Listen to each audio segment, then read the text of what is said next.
Hello and welcome to Western China. We're in the mega city of Chongqing for the third Bouldering World Cup of the season, the second Speed Climbing World Cup of the season, and for the third year running we're here in the Hai'an Climbing Park. The economic hub of the Upper Yangtze Basin, Chongqing, is the major centre of transportation and manufacturing in Western China. It was the first Chinese port to open for foreign trade in the late 19th century, and since then has grown and grown into the huge metropolis it is today, which covers an area of 82,000 square kilometres and is home to over 30 million people. Indeed, some cities in their entirety are bigger, but downtown Chongqing is now classed as the most populous single metropolis in the world.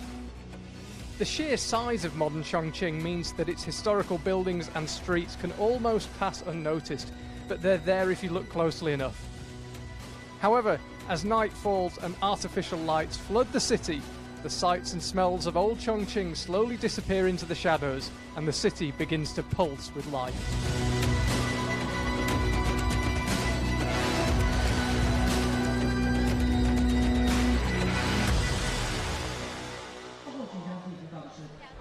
Good morning and welcome to a very damp Western China. It's been raining hard overnight in Chongqing, but the good news is it has let up and it would appear that we have a semi-final we've been waiting for. I'm Charlie Bosco, delighted to say that I've got Kyra Condi alongside me in the commentary box. Would have preferred you to see you on the wall, but it was a tough qualifying round yesterday. Yeah, it was a super hard qualifying round. The girls were climbing in like the middle of the heat of the day. It was really epic for pretty much all the competitors. So really impressive that people were able to climb their best.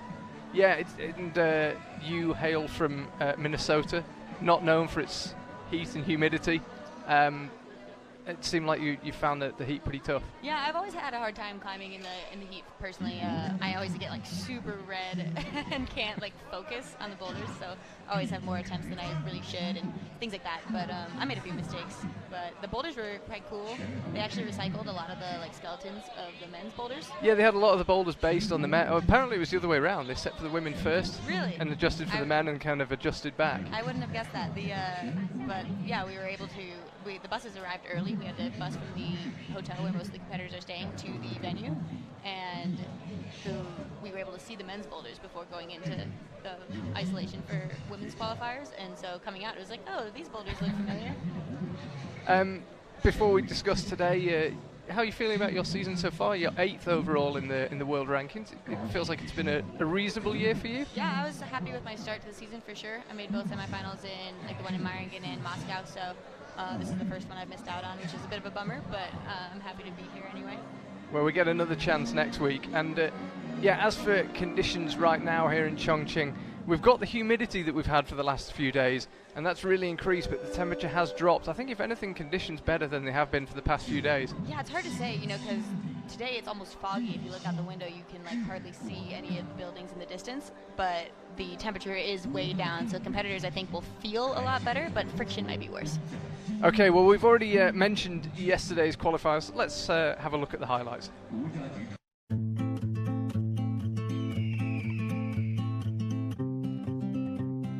For the third year running, the IFSC Boulder has paid a visit to the Hai'an Climbing Park in Chongqing, but it wasn't a happy return for winner last time out in Moscow, Yerne Kruder, who missed out on the semi-finals.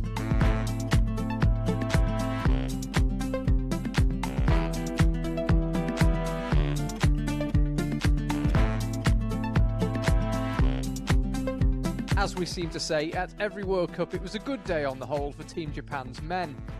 They didn't have things all their own way, with medalist in Moscow Yoshiyuki Ogata missing out on the semis, along with Keita Dohi, Meiichi Narasaki and Tomoaki Takata. But Kai Harada, Taisei Ishimatsu, Ryuichi Murai, Rei Sugimoto, Kokoro Fuji and Tomoe Narasaki all went safely through.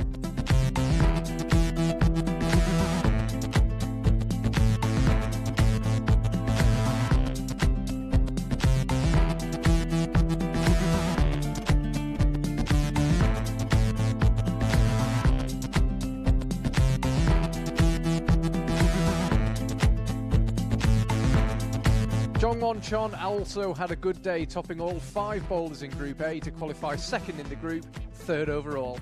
Jan Hoyer also got 5 tops in Group A and cruised through.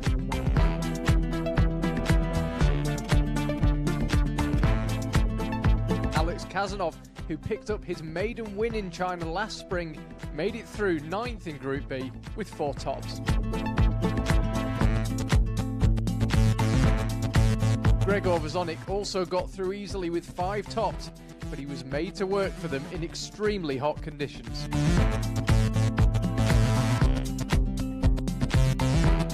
Alexei Rubtsov also went through, as did 2 of the 4 French climbers, Mikael Marwem and Manuel Cornu.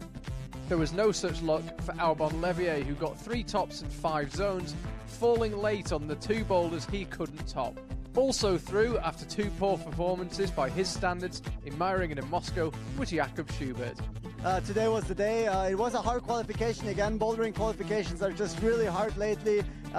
You can't afford a single mistake. We saw it again today happening to Kruda, and today I had a good mindset. Started with a flash on the slab, which was the big difference that made it for me today. The women climbed in the afternoon and conditions were incredibly hot, but could have been worse had some clouds not appeared just before they began competing. Fanny Gibert didn't have her best day, but her second best was still enough for a semi-final place. Kaci Kadic had a superb round, topping 4 boulders in Group A.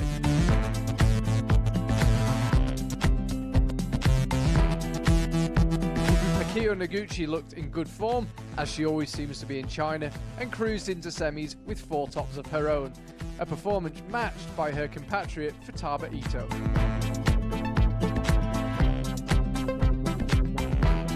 Janja Garmret has won the first 2 World Cups of the season, and the only surprise watching her today was that she actually fell off 2 of the boulders. She got them done next go though, and ended up with 5 tops in 7 attempts. Jessie Pilz also got 5 tops and took 8 attempts to get them. Petra Kringler looked in great form and went through with 0 fuss and seemingly minimal stress.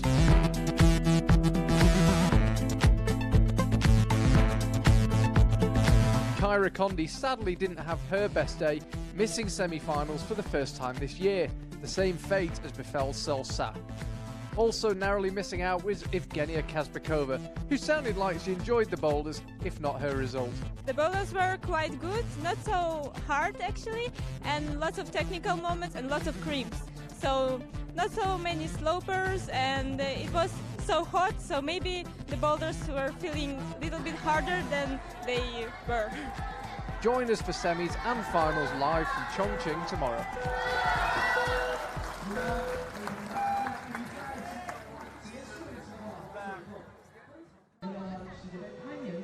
Yes, as we look at the scene now in Chongqing, very hard to imagine just how hot it was yesterday. I heard talk of 38 Celsius. Oh my gosh. And high humidity. It was absolutely savage, and as I mentioned earlier, conditions definitely improved today, but it's still got that dampness. You mentioned the fog, and it still certainly couldn't be described as cold, but conditions probably have improved slightly on yesterday, although I have to say the only way was up. It was incredibly tough yesterday. And here is the start list. Margot Hayes will be first out. It was, sorry to say it, but a reasonably good day for the American women on the whole. Yeah, it was. We had 3 out of 5 people advancing, so pretty good round for everybody. We also have Nathaniel Coleman advancing for the men as well. He had a really good round in the men. I think he had 5 tops. Let's have a look at the top end of this women's semi-final start list.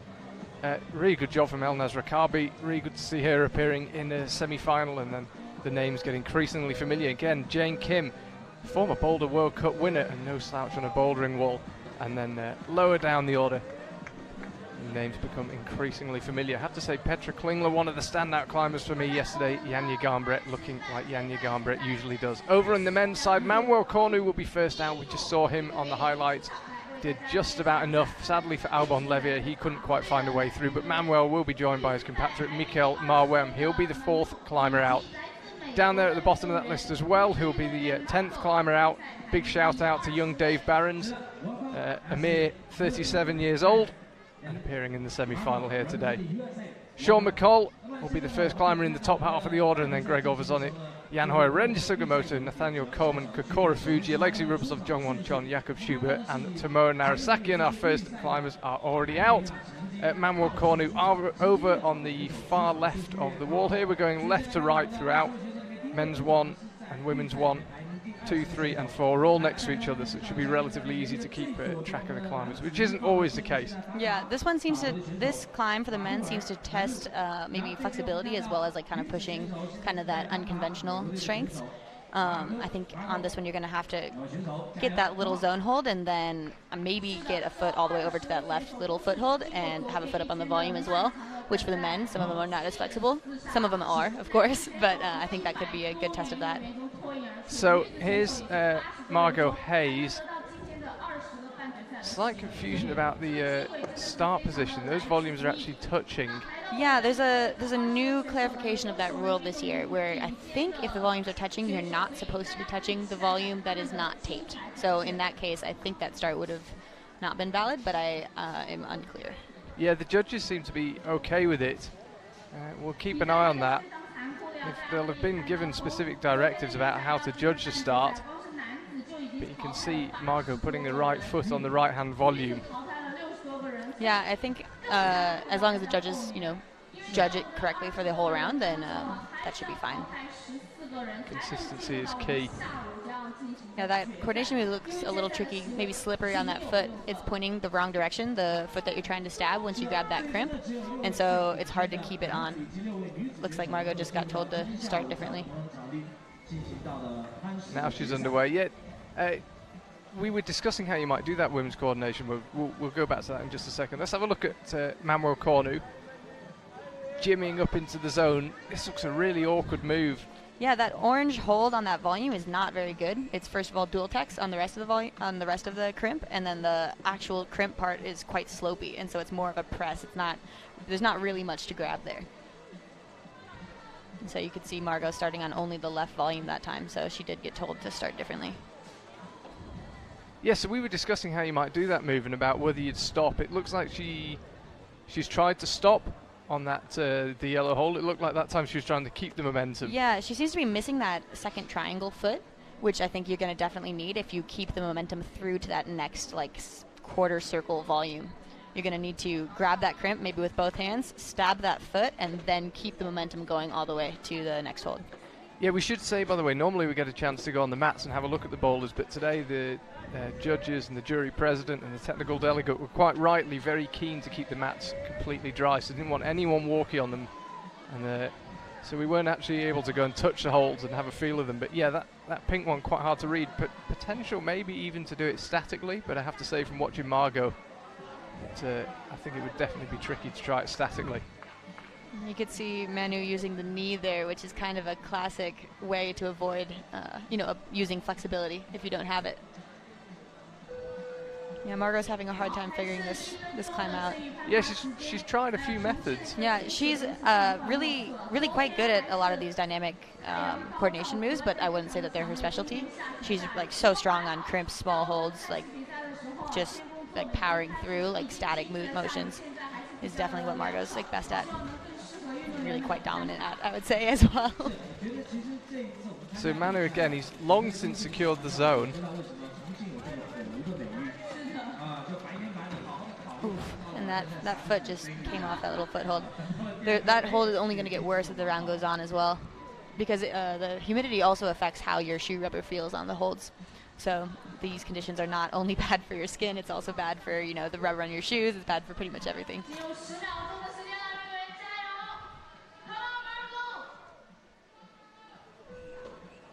That looked like a closer go for Margot there, but no zone for her. Yeah, interesting to have two really strong climbers out so early. The semi-finalists come in reverse order, so we should theoretically see the competitors getting stronger as we go. But Manuel Cornu and Margot Hayes, very, very strong climbers. And speaking of strong climbers, Alana Yip had a couple of small errors yesterday, but on the whole looked pretty good. Yeah, she's had a really good start to the season. This is her third semi-final in a row out of 3 comps. Yeah, been in every semi-final, and of course Kai Harada, the bouldering world champion. Yeah, the men's field has been so deep this year. I feel like we've seen a lot of super strong competitors missing out on semifinals. You can see there the judge is running on. It isn't entirely clear about the starting position. Yeah. Alana being told to put both feet on that left-hand volume. Yeah, you know, that was a big debate at the first couple technical meetings of the season, both in Meiringen and in Moscow, to clarify that. Like, so our coaches, I know, made it super clear to us that we had to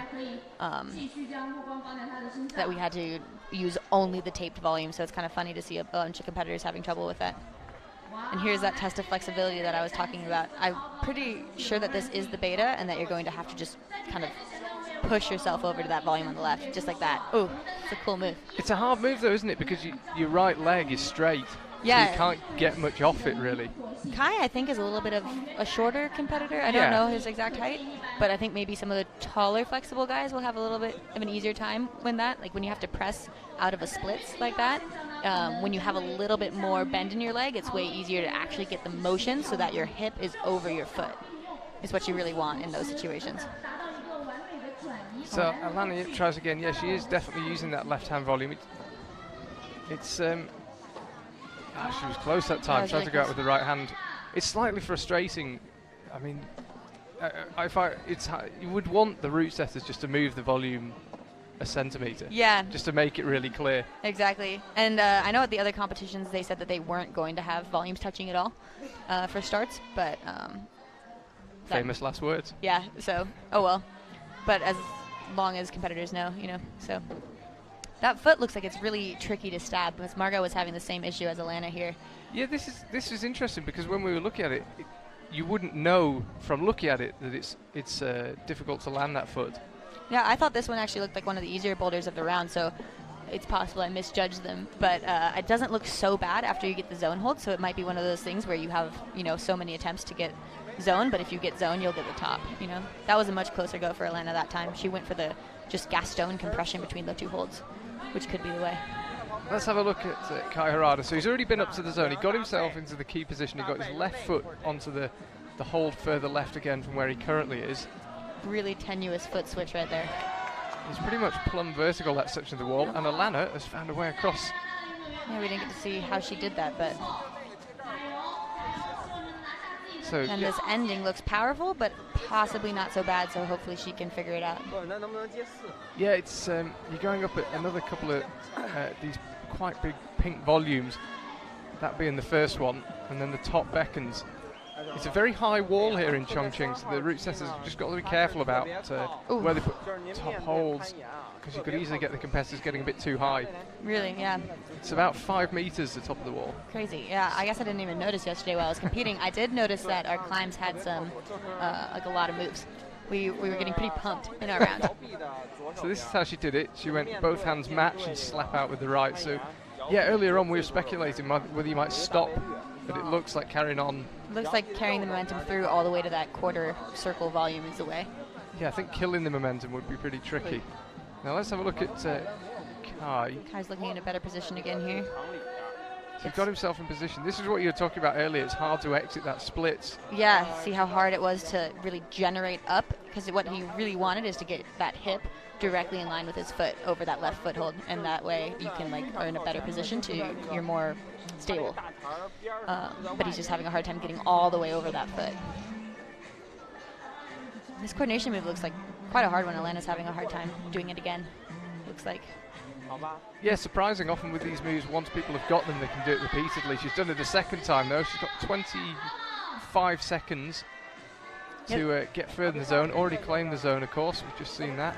So these volumes actually dip in a little bit. You can see it's not just totally flat right there. If you look closely at the back of the volume that she's grabbing, it actually dips in a little bit, so it's a little better than it looks. It's not just flat. But that ending, I guess, is harder than it looks. I thought those two volumes together would not be too bad, but it's a really powerful move into that undercling. Yeah, given that she's only got 5 minutes rest, it's slightly frustrating that she had to go right at the end of her rotation and kind of burned a load more energy right before. Yeah, it's always a bummer when you have to use your whole 5 minutes. Yeah, but she had to have another go having got that close. Yeah, absolutely. So this is Mccomb, who first look at M2. These volumes are not dual texture. At first glance it appears like they might be, as if the white section might be low friction, but actually both sections, white and black, of the volumes are high texture. First chance to have a look at Alex Kazanov, who picked up his maiden win in China in our spring visit last year. That was in Tai'an. We're not going back to Tai'an this year. Chongqing and Wujiang are 2 stops on the bouldering tour. We'll be back later in the year to Xiamen as well. Mccomb now. First chance to have a look at men's 2. I thought this men's second climb looked like maybe one of their hardest, so I'm interested to see how they climb it, but he doesn't seem to be having too much trouble so far. It's interesting to see the zone so close to the top. The zone is like the second to last hold, so it must be a really heartbreaker finish right up there. We were speculating whether there might be a really terrible hand jam in between those volumes. I wonder if the setters would do that to them again. I wonder if the Japanese team have been practicing. I think I saw some photos, actually, them practicing with Alex Megos in Germany. It looks hard to hold that volume, though, either way. Yeah, I'm pretty sure there's not a hand jam in there by any normal person standards. Oof. Just spun right off. It looked perhaps as if that was an intentional rotation. He seemed like maybe he was going to try to spin, but I don't know if that was the right method. I couldn't really tell what the beta was through that section when I was just looking at it. I'm really interested to see how the men will figure that out. So Margot Hayes on women's 2, very aesthetic boulder at these big green rounded volumes. Margot is a queen of knee bars. So you could see her just doing a knee bar in between there. One of her home crags back home is at Rifle in Colorado, and it's like amazing. She finds knee bars and head bars and shoulder bars like anywhere, and I'll be watching her climb sometimes and just be like, what? Like that wouldn't even cross my mind to like move my body in that way. So it's really cool to watch her climb sometimes. Just caught a glimpse there of Rong Jiang, the Chinese climber, 25-year-old Chinese climber, who's on the same rotation as Alex Kazanov. There she is on the pink volumes of women's 1. So no tops so far. Of course, it's very early days in the semi-final, but no tops just yet. The women in for a semi-final quite as brutal as Moscow. Yeah, potentially. I don't know if much can be as brutal as that Moscow semi-final. Yes, at this stage, still full. Mccomb, who, as we come to expect, giving it everything he's got. Margot's finding her way through those blobby volumes. And these are holds that we're not used to. We don't have a lot like this in the U.S. So these are like all new to actually probably most of the competitors. Yeah, we are using the local hold manufacturer here, and so every hold on the wall was made right here in Chongqing. Margot looking a little more stable this time. I guess the problem with that knee bar is then getting out of it. Yeah, exactly, and then generating enough so that you're on to the good part of the zone. So she's just a little shallow in that volume. What you really need is just a tiny bit more power so that you can get into your shoulders a bit better. And Jiang has got the zone on. Yeah, got well, the not zone. quite zone, I guess. Now she has the zone. But she stuck that coordination move. I wonder if she used the same method as Alana. Alex Kazanov on the slightly awkward start to men's 1. There is actually, on men's 1, you might just have seen Alex, there's a tiny little screw-on hold on the top right of that big green volume that just helps you get on.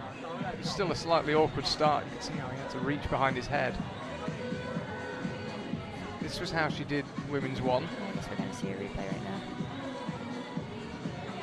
Whoa. Nicely done. That's a really cool method. I wonder if that's what they intended. Yeah, so Alana used that volume with the right hand and just sort of palmed it to stop. Yeah, and there's actually no chalk on the volume right there. The chalk's all on that part where she just grabbed, and so I think that's actually the intended method. Manu's having trouble with the friction on this black climb after his first go. I don't think I've seen him get back up to the zone since his first try. Yeah, it's a shame for him, his first go, best go syndrome. Yeah, sometimes on climbs like that, it's when it's super hard to figure out, like really body position, and like you kind of grab the holds in different ways, especially with volumes. You can kind of grab them like with your hand in one direction or with your hand in the other direction. Sometimes it's really hard to remember what you did on your first try. I have that trouble a lot, especially on volume climbs.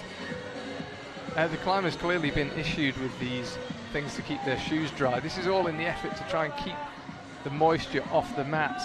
It's, as I say, it rained incredibly hard here. The peak of the rain was probably about 8 o'clock. It really, really was absolutely pouring down. So the ground is very wet, and the climbers have clearly been given these covers for the shoes. Yeah, you can see Ashima just asked actually about the start. She asked to see if she could use both volumes or just one. I saw her talking to the judge. It's clever though. It's if you've got any doubt, why not clarify? So Alana, the next to try a look on women's 2. She got the zone on number 1. Yeah, I actually think that this women's 2 climb could suit Alana quite well. She's a pretty powerful climber and really good at moves like that, I think. Like she's really strong in the shoulders, so that hard shoulder move we saw Margot struggling with could suit her really well. So Mccomb is the first tall climber that we've seen on men's 1 as well. So we'll see if he can get himself in position whether he can then push himself out left a little more effectively.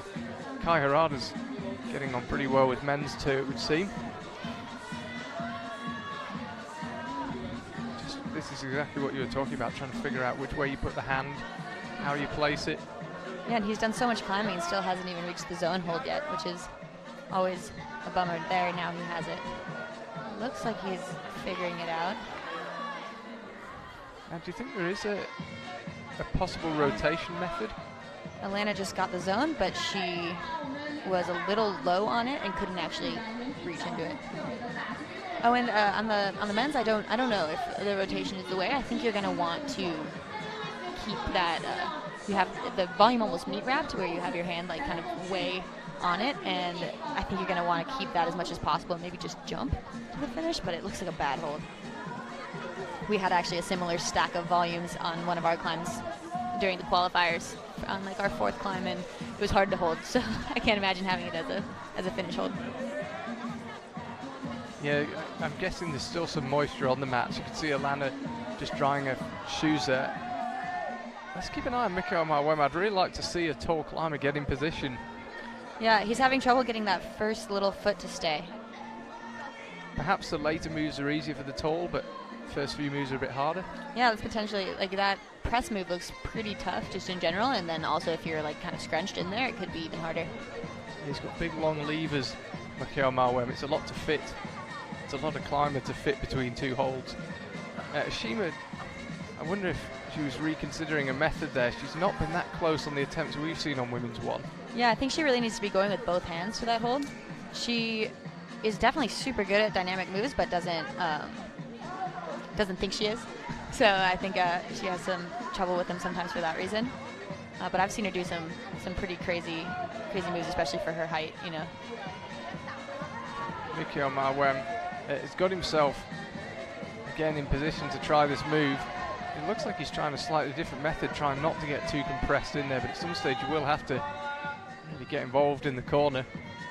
Yeah, he's still having a really hard time getting that foot to stay at all. It's probably a mix of having trouble with that press, and then once you're struggling with the press, then you start not keeping the tension on the foot, and then as soon as you let go of any tension on that foot, you lose it. Alana again on women's 2. Just bumping up. So she's in. This is the position we saw Margot go from, with that toe hooked under there on the left. Yeah, I wonder if that's a better position for Alana right there. She's on the better part of that sloper. Still looks really tough, though. She'll be awarded the zone for that, though. Yeah, absolutely. You don't need to absolutely. match the zone like you do with the top. Oh, Ashima did the coordination move. I wonder how she did that one. Beckiel trying a different method again. What he's had before is that position we were about to see him adopt there, where he's got his left shoulder turned in. Looked like he was trying to avoid doing it so he could keep his chest flush with the wall. Looks like he gave himself a little bit of a hamstring cramp or something. This is Ashima. So she's stuck she with did stick just the first hold. Yeah. That was cool. Completely different method. So we've actually seen that one done 3 different ways now. Yeah, every person who's done that move has done it in a different method, which is really quite cool, actually. I like when there's multiple solutions to a boulder, especially a move like that. And it would seem M2 is definitely a boulder where you've got to make your first go count. Kai Harada, a bit like Manuel Cornu, who couldn't reach his old high point. Yeah, this women's second climb is kind of, it seems like it's kind of an energy depleter. It's like you're going to get on this one, and if you don't do it on your first or second try, you're kind of doomed for the rest of the round, potentially. So 2 zones for Alana. It's far too early to tell how the scores will pan out, but they certainly look a tough set of boulders. We haven't had a top yet in the semi-final, 20 minutes in. That's Sasha Lehmann on the left now of Switzerland, Fanny Gibert of France. We're used to seeing her a lot higher up the order. Yeah, I think she was probably affected by the heat yesterday as well. It was a really hard round, you know, to hard boulders, and plus like the conditions being that bad, it was like really hard to even focus. Yeah. Yeah, I really can't overstate how hot it was yesterday. I'm pretty sure it's the hottest day I've experienced at an IFSC event. Absolutely for me. Now, Sasha, in complete contrast to Mccomb, one of the smaller climbers, and you can see that move to get himself into the corner up to the zone is easier, but this is where we think it'll get much harder for him. Because his right leg is straight, and you haven't therefore got much to push off. Oh, nice. Yeah. Sticks it perfectly, did just the jab the right foot up. Yeah, that was the same method that we saw Kai Hirata trying, but he just never successfully did it. Ooh.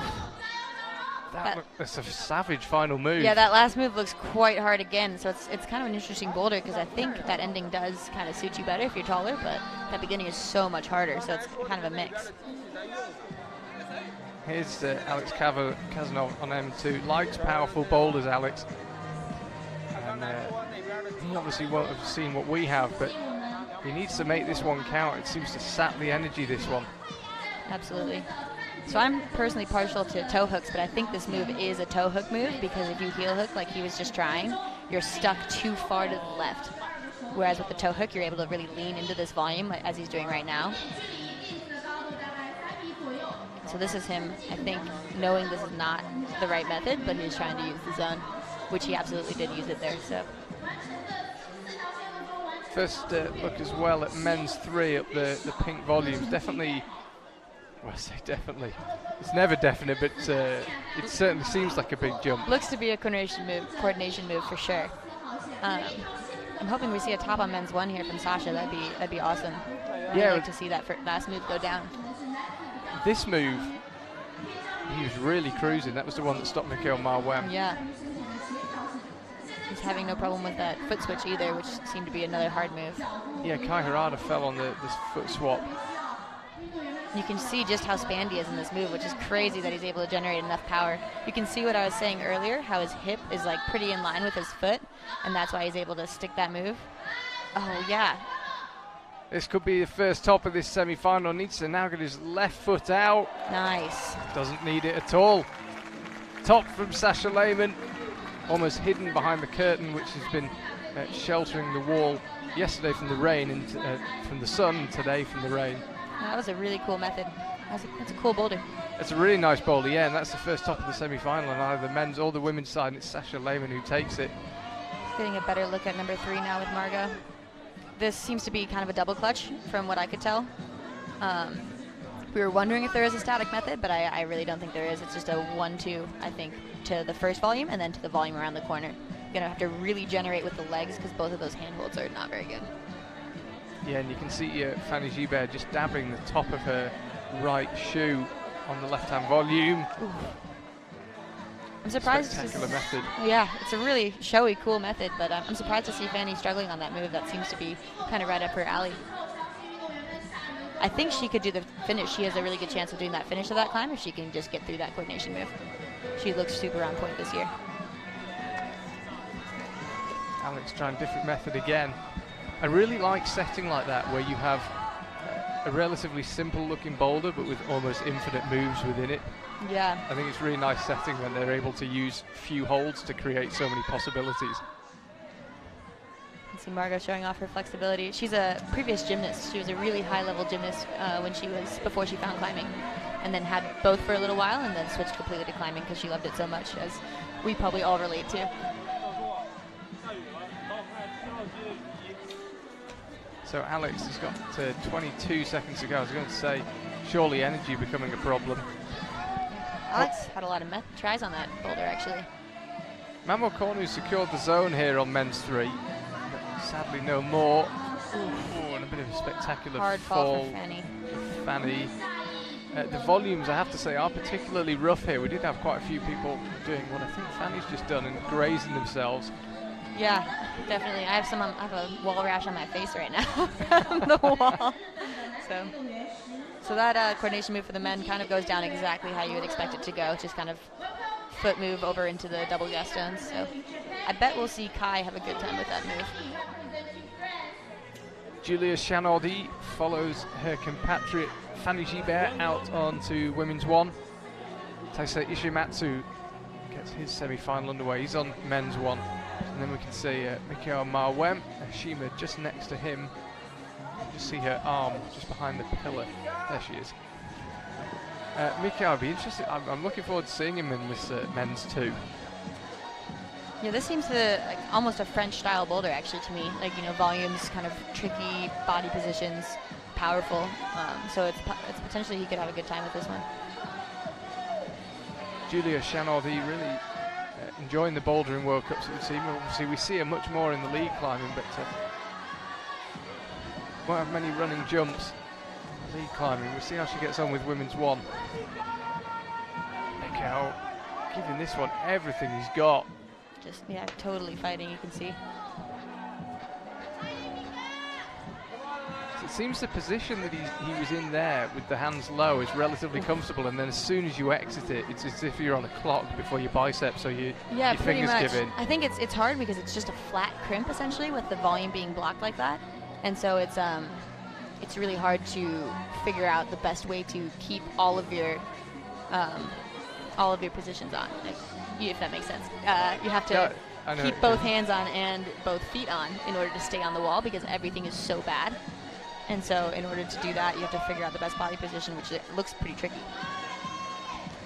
Just keep an eye on Alana Yip, right-hand side of your screen. Yeah, Kai Harada tried it was still dynamic, but a slightly different method on men's 3. Kind of stopped. He almost stopped on that big circle volume. Yeah, that was really quite cool. And then jumped. So he went horizontal and then immediately vertical. Yeah.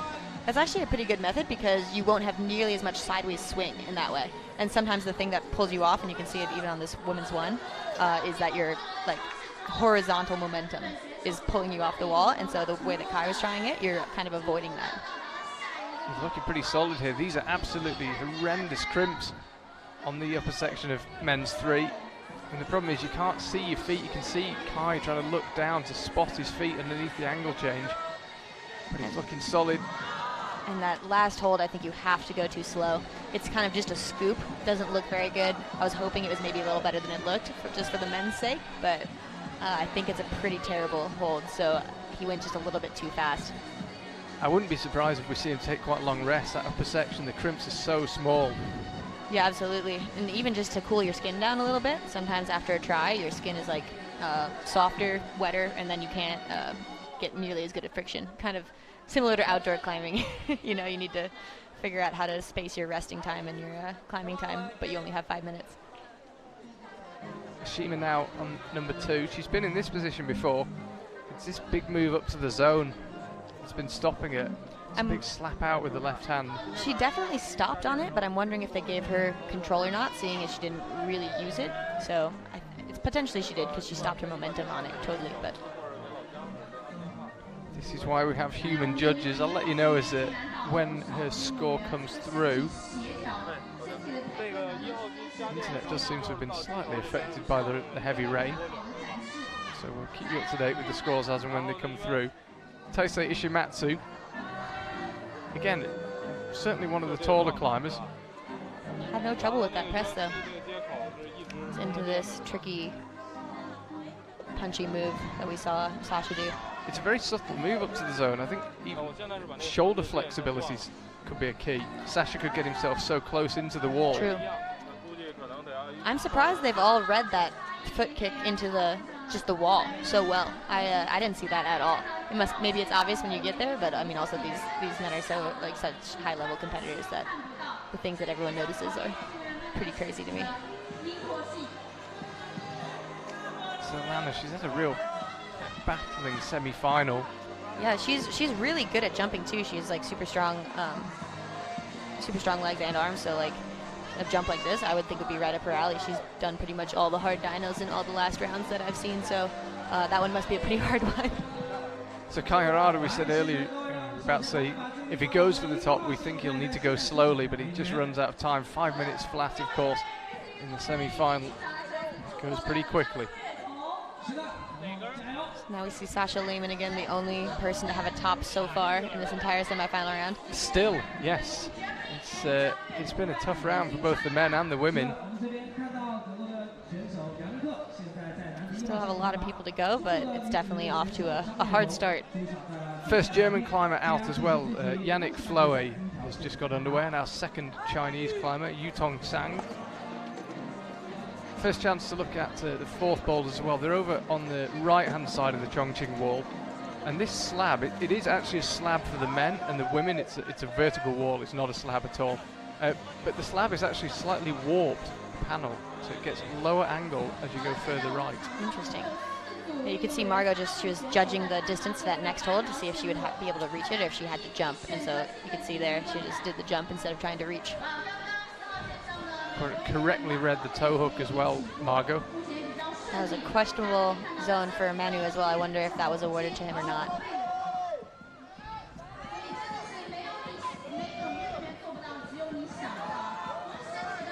Margot looking good on the lower section of men's four, but it's a tough move up to the first of those rounded dishes. Yeah, she made the beginning very easy for sure. Fanny Gibert, no problem giving the zone to her. Oh, wow. Incredible whole entire lower body flexibility. Yeah, that was insane. That was a crazy move right there. She almost pressed into that zone hold. Now this could be interesting. How do you do this last move? Do you bump up with the right hand or you try and match the triangle? I think you match. It's like she's in a crazy position on the wall right now. That was cool. Fanny Gibert claims the first top of the women's semi-final. She gets the job done on number 2. Didn't have her best day in the qualifiers. Climbed much earlier in the semi-final than we're used to seeing her. She's happy to claimed get the that first top for sure. Second top total of the semi-final round so far too, out of anyone. Again, slightly questionable for Manuel Cornu. Let's keep an eye on Margot Hayes. He tried a different method that time. I wonder he didn't like the first time he tried to palm down on that little triangle volume and cross to the zone, and this time he tried to go like kind of foot first hand, which I think is probably the method, just based on how close he was. And yeah, he's trying that again now, so he also thinks that that's the method. First chance to have a good look at Yannick Floe. We're seeing our second Chinese climber out right now too. Yeah, Yutong Sang, the youngest person in this semi-final in either the men's or the women's side. Just 16 years old. Born in 2003.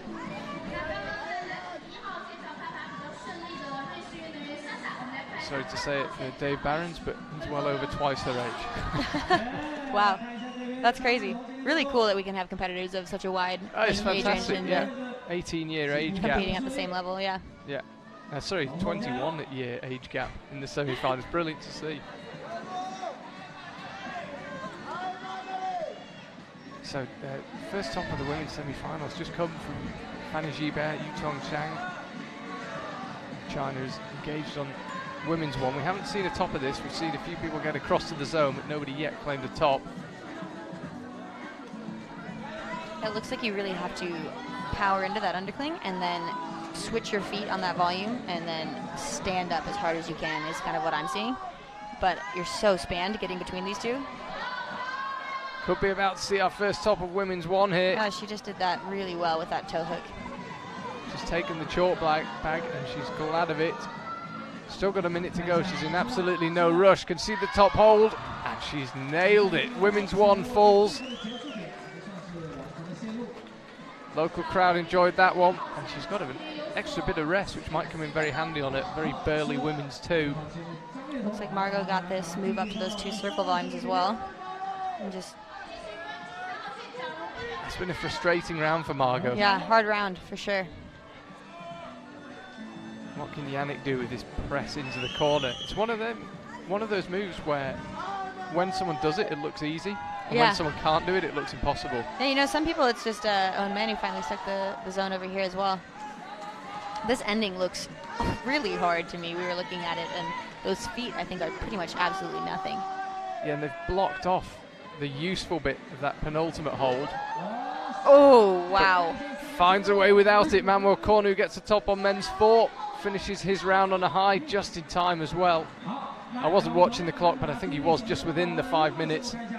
Yeah, I would not have guessed that you could grab that hold on that side of it. On that side of it, that's one of those things where it would be kind of nice if we knew these holds better. You know, I would have thought you had to press into the bottom, which we might see some people try.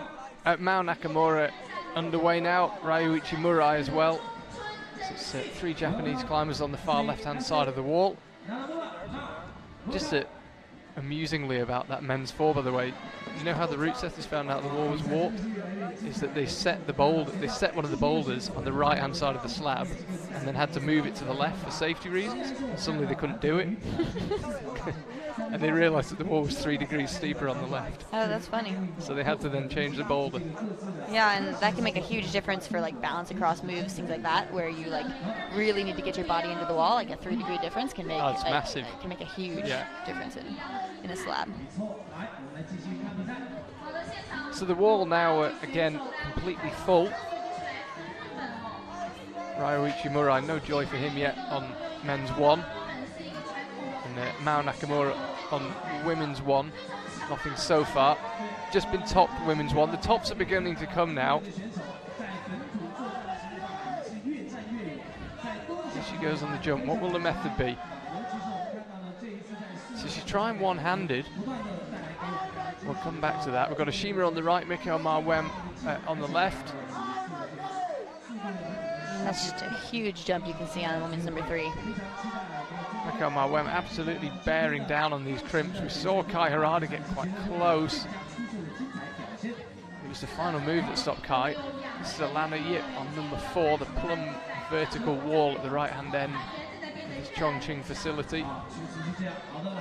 She looks quite good right now, and then it looks like this ending is a little trickier than it maybe appears to be. I think this foot that you have to put on this red volume is just not so good. So she'll be happy to have a top though if she can get this one done.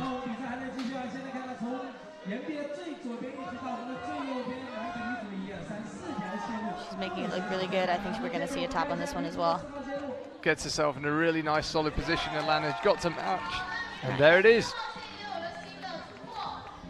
So we've seen a top of in quite quick succession, 3 of the women's 4 boulders. Yeah, and Mao just made this first move look really nice. She had a really good, solid method on that coordination move. Kept the momentum going and then went 2 hands to that first volume, which was nice to watch. So just over 2 minutes of the rotation left. The scores quite up to date. We've just seen Alana Yip doing number 4. Manuel Cornu, as you can see there, got the job done on number 4. Sasha Lehman, as it stands, the only top on men's 1. Top 6, we want to proceed to the final. Scheduled for tonight. I say scheduled because the weather is forecast to be pretty good. We're hoping we can proceed as expected. Stay tuned. We'll let you know if anything changes.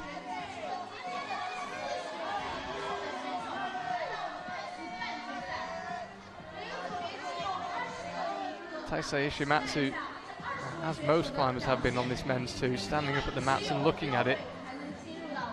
Absolutely savage. It would seem getting to those 2 volumes just beneath the zone is one thing, but getting then up to the zone and the top, another matter altogether. Julia Shanodi, nothing for her yet on women's 2. Yeah, I wonder if you have to use that volume that's almost as a blocker to the zone hold as an undercling and then go completely static to the top. I think that might have to be the method. I really have no idea. I have a hard time reading volumes in the first place, especially when I'm not climbing them, so I'm really hoping we see somebody do that one.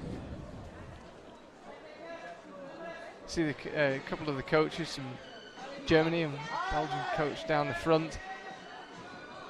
It's very quite early on a Sunday morning here in Chongqing, so the majority of the crowd right now is the coaches, but I'm just looking out the window and the venue's beginning to fill up nicely. We've got a really good attendance for the final last year, hoping for the same again this year. Taisei Ishimatsu now on men's 2. I think he'll call it a day there, he will. And Julia just kind of finished with a fair amount of time left. She probably had time for one more try, but decided to call it. Didn't think she was going to get past that zone, I guess. So neither of those boulders been topped yet, men's 3 or women's 3. Fanny Gibert the next to try her luck. Alex Kazanov making his way over as well. Vita Lucan gets underway. It's all Slovenia on the first boulders. Andy Perhak, on the men's 1. Angie looked really strong all year so far. Yeah, absolutely. Vita looked super good in the qualifying round yesterday as well. She came out quite late, which was actually, I think, nicer yesterday because you avoided the sun on the wall. Yeah, For the first probably 20 competitors, the wall was just blazing in the sun. Yeah, it was the peak of the heat yesterday was at about 4 o'clock, and the women's qualifiers got underway at 4:30. So as you say, if you climbed a bit later, it was a good opportunity. Angie, again, one of the taller climbers, he's quite far out from the wall. He wasn't pushed right into the corner. Yeah, he's making this look quite good, though. I think he has a good chance of doing this, especially because if he doesn't do this now, he'll get up there easily again. Jabs the right foot out. Easily does this. Hard. Easy top once he's matched. So Sasha Lehmann didn't need the feet. Angie chooses to use them, but the result is the same. Absolutely cruised that really from bottom to top. Yeah, definitely. I think that maybe was a flash. Didn't get to see for sure, but I think time-wise it probably was. Flash or a second go probably for sure. Certainly second go, yeah. Alex Kazanov now. Looks like Alex is going to go for the cross method. Quite clever from Alex. I think he did that just to secure the zone. Tried to. I don't know if that would be awarded to him, though. They've kind of been a little bit more picky about what actually counts as control. Yeah. You can't just touch it. You have to actually use it. So it's a little up in the air still, and so that's why I think we see so many appeals still. But potentially they could have awarded it, but I think not on that one. Yeah, it'd be interesting to see. It looked as if he was trying to lean on it or pretend to lean on it. Yeah, to use it, to use it as like a balance point exactly. or something. Yeah, and those things are tricky to judge because sometimes it does help to, use just the tiniest bit of your fingertip to, keep your balance, so. Vita Lucan now. We've seen women's one top. She just needs to somehow get her right foot underneath. You can see her waving it around.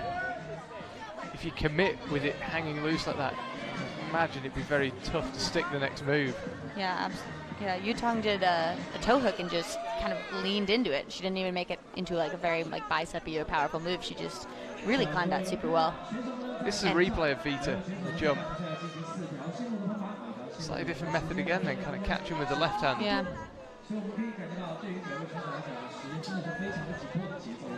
Sasha Lehmann. Having a good round. Yeah, having a really good round. Really nice, smoothly done on the jump. I don't think we got to see how he did on number 2, sadly. Our scores are updating. We can see. Yeah, he got the first boulder done. It was his second attempt actually on the first boulder. No, still waiting for his score from number 2. By the way, yeah, Manuel Cornu got number 4 done on his 11th attempt. That is persistence for you. Crazy. He has all 4 zones and then 1 top and 11. So it looks like a hard round. You never know. 4 zones definitely will help him there. Yannick Fleury, the latest to try his luck on this burly men's 2. We've seen so many competitors going through this. Try the hand facing that way, try the other hand facing the other way. Try the toe hook, try the heel hook. Exactly. Yeah. It looks like Alex did the coordination move to the zone hold. Don't know what his method was, but I wonder if he's going to see that same jump that we saw Manu did. Yeah, Manu basically launched from lower than this. Oh, no. Yeah, and Alex tried to just roll over to it, I think. Yeah, that's a heartbreaker. Yeah, we saw Manu just jump straight from the zone all the way to the finish and just squeeze it, which was not a method that I was expecting at all. So that's pretty cool. Yutong Sang on the women's 2 already been topped this bowler, but this next move that she's about to do up to the zone is looking to be the toughest. Nothing on women's 3 yet. We haven't even had a zone on that one yet. Sasha needing to rush a bit. Only 12 seconds left for all the competitors. Still haven't seen anybody get zone on a women's number 3. I wonder what the method is, if it's a kind of 1-2 to around the corner, but that looks really far away. So people have seemed to have been trying to just go straight up, but that volume's just kind of facing the wrong directions. Got Alex Johnson out on number 1. She's from the same city as me back in the US, so I've always looked up to her since I was 11. She was like the 19-year-old. She was winning, like it was when she was winning Vail and competing in the World Cup circuit. And so it was always really cool for me when I like just started climbing to see her killing it. And now she's still killing it, so it's really cool. I'd imagine neither of them will thank me for using this word, but two veterans, it must be said, on men's one and women's one. Both had great days yesterday. As you said, really good to see Alex Johnson back at the business end of World Cups. And I mentioned him earlier, young up-and-comer Dave Barons. Brilliant day for him yesterday. 5 tops for him in the qualifying round. Yeah, really good day for Alex as well. 4 tops for her, I believe. Yeah.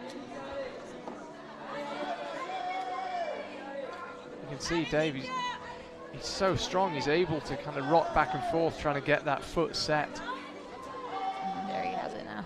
The problem is then getting any force to go through it. He looks pretty solid on it. Alex tried to static this first move on women's number 1. If anyone could reach it, it could be her. She's definitely one of the taller competitors. Not as tall as people think she is.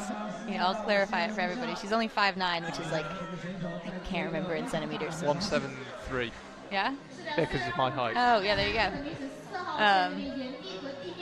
But we were speculating whether it could be statics, and as you can see, she's pretty close. I'm just looking down the order, who's still to come. I think Elnaz Rakabi or Kiyo Noguchi, maybe Katya Kadic would be the only climbers who might be tall enough to get across it statically. Yeah, but all of them are also so good at the coordination method that I don't think they'll try that. No. I think Alex will end up doing it as a coordination move as well. She's gotten used to the newer style, I think, pretty quickly. Tetsuya Shimatsu now. He's safely up to the zone, so he'll have to bump out right, and the holds from here on out are absolutely awful. One of my biggest pet peeves is when people say, like, oh, if we just set straightforward crimps, like, everyone will do it. It's like, well, not if you make it hard enough. And, like, the top of this boulder is a great example of that. Like, these are some of the strongest men in the world, and here they have, like, some straightforward crimps at the top of the boulder, and it looks pretty hard. Yeah, you don't need to set funky boulders to separate people. No, absolutely not. It's just a measurement of strength. Yeah, no, I think agree. having a healthy mix is good. Yeah, it's a good point. Julia Chanaudy looking tired down on the mats. She's given everything as yet for no tops. So Alex Johnson's got the jump across done. Dave Barron's just look at his right hand. I wonder if he's struggling with his skin a bit. We didn't get to see Alex's method. I wonder how she ended up doing that, but I think this ending could suit her. I feel pretty good about her ability to, crush an undercling. So you'd have thought she'll need to get the toe hook in. You can see a bit like we saw with Vita Luke, and her right foot waving around. Needs to put it to use somehow. I don't think that the toe hook is the best method for the taller competitor, though, as well, because it brings you out from the wall so much. So, the smaller competitors, when they have that undercling, and if they're able to reach the other undercling and then put the toe hook in, they're just kind of, they're stuck on the wall pretty much.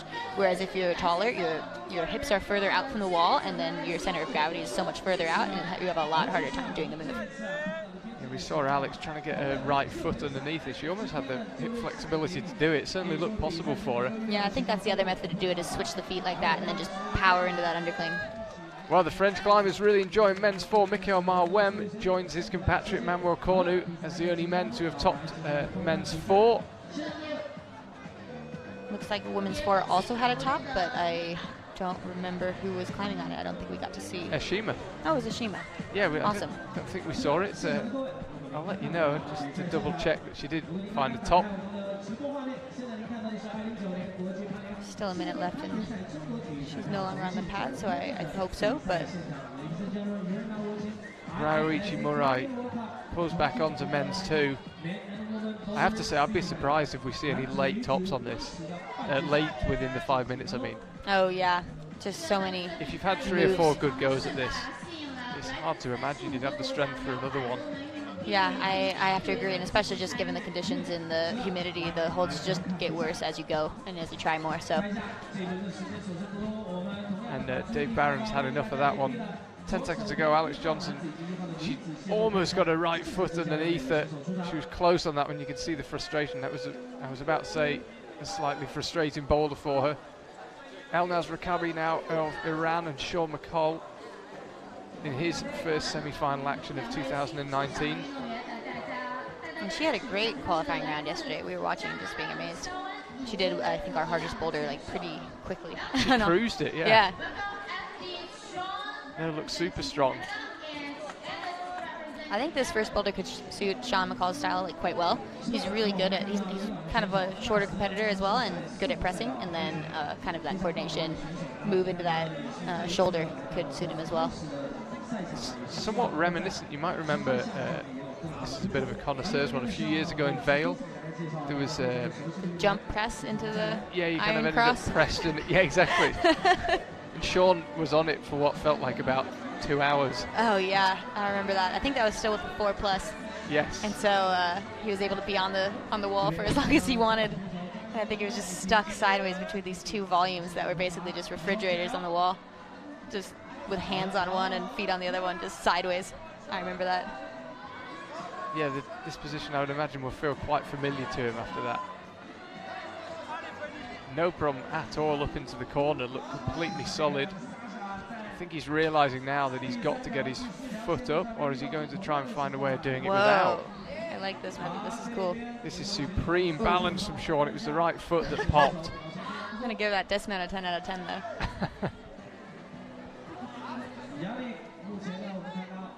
Yeah, as you said, it's one of the shorter climbers. Resuming just a second, Yannick Flower bearing down on those crimps. Are we about to see a first top of men's 3? Swaps crimps at the top. Presumably he'll cross through, or will he bump up with the left? He goes with the left. That was probably the closest attempt yet, I think so. I think you have to get both hands on those two crimps, like have a left and a right hand, and then go slowly left hand to the finish is how I read that, but man, it looks hard. Fanny Gibert, I think, could be closing in on the top of number 4. She is. So we will wait and see. Unusually for Fanny, she's got a long wait to see how her score in the semi-final leaves her. Yeah, I think that's just 2 tops, 2 zones, since she didn't get that zone on the first boulder. So I wonder if that will hurt her, sadly. Well, right now Alana Yip is leading the way with 2 tops and 3 zones. So Fanny Gibert's 2 tops. I don't think Alana actually did the second one. She's been awarded it. Huh. I'm trying to remember. We'll see. I never trust my memory against the computer, but you could well be right. I certainly trust your memory a lot more than I trust mine. Yeah, you can see that it's showing up as Alana Yip doing it. Casting my mind back, it feels a long time ago. It does. I thought I saw her on the pads for the whole 5 minutes, but I must be wrong. So, Sean McCall again on number 1. I'll be interested to see what Sean does here, because he's absolutely strolling up the lower section.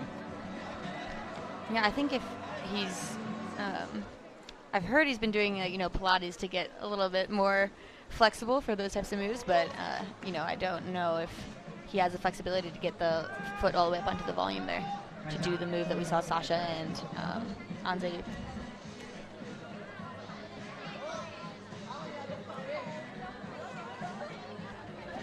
So yeah, still seeing people try to jump just to that first volume on number 3, and it just seems so far away. Still, I don't think we've seen anyone even really get close.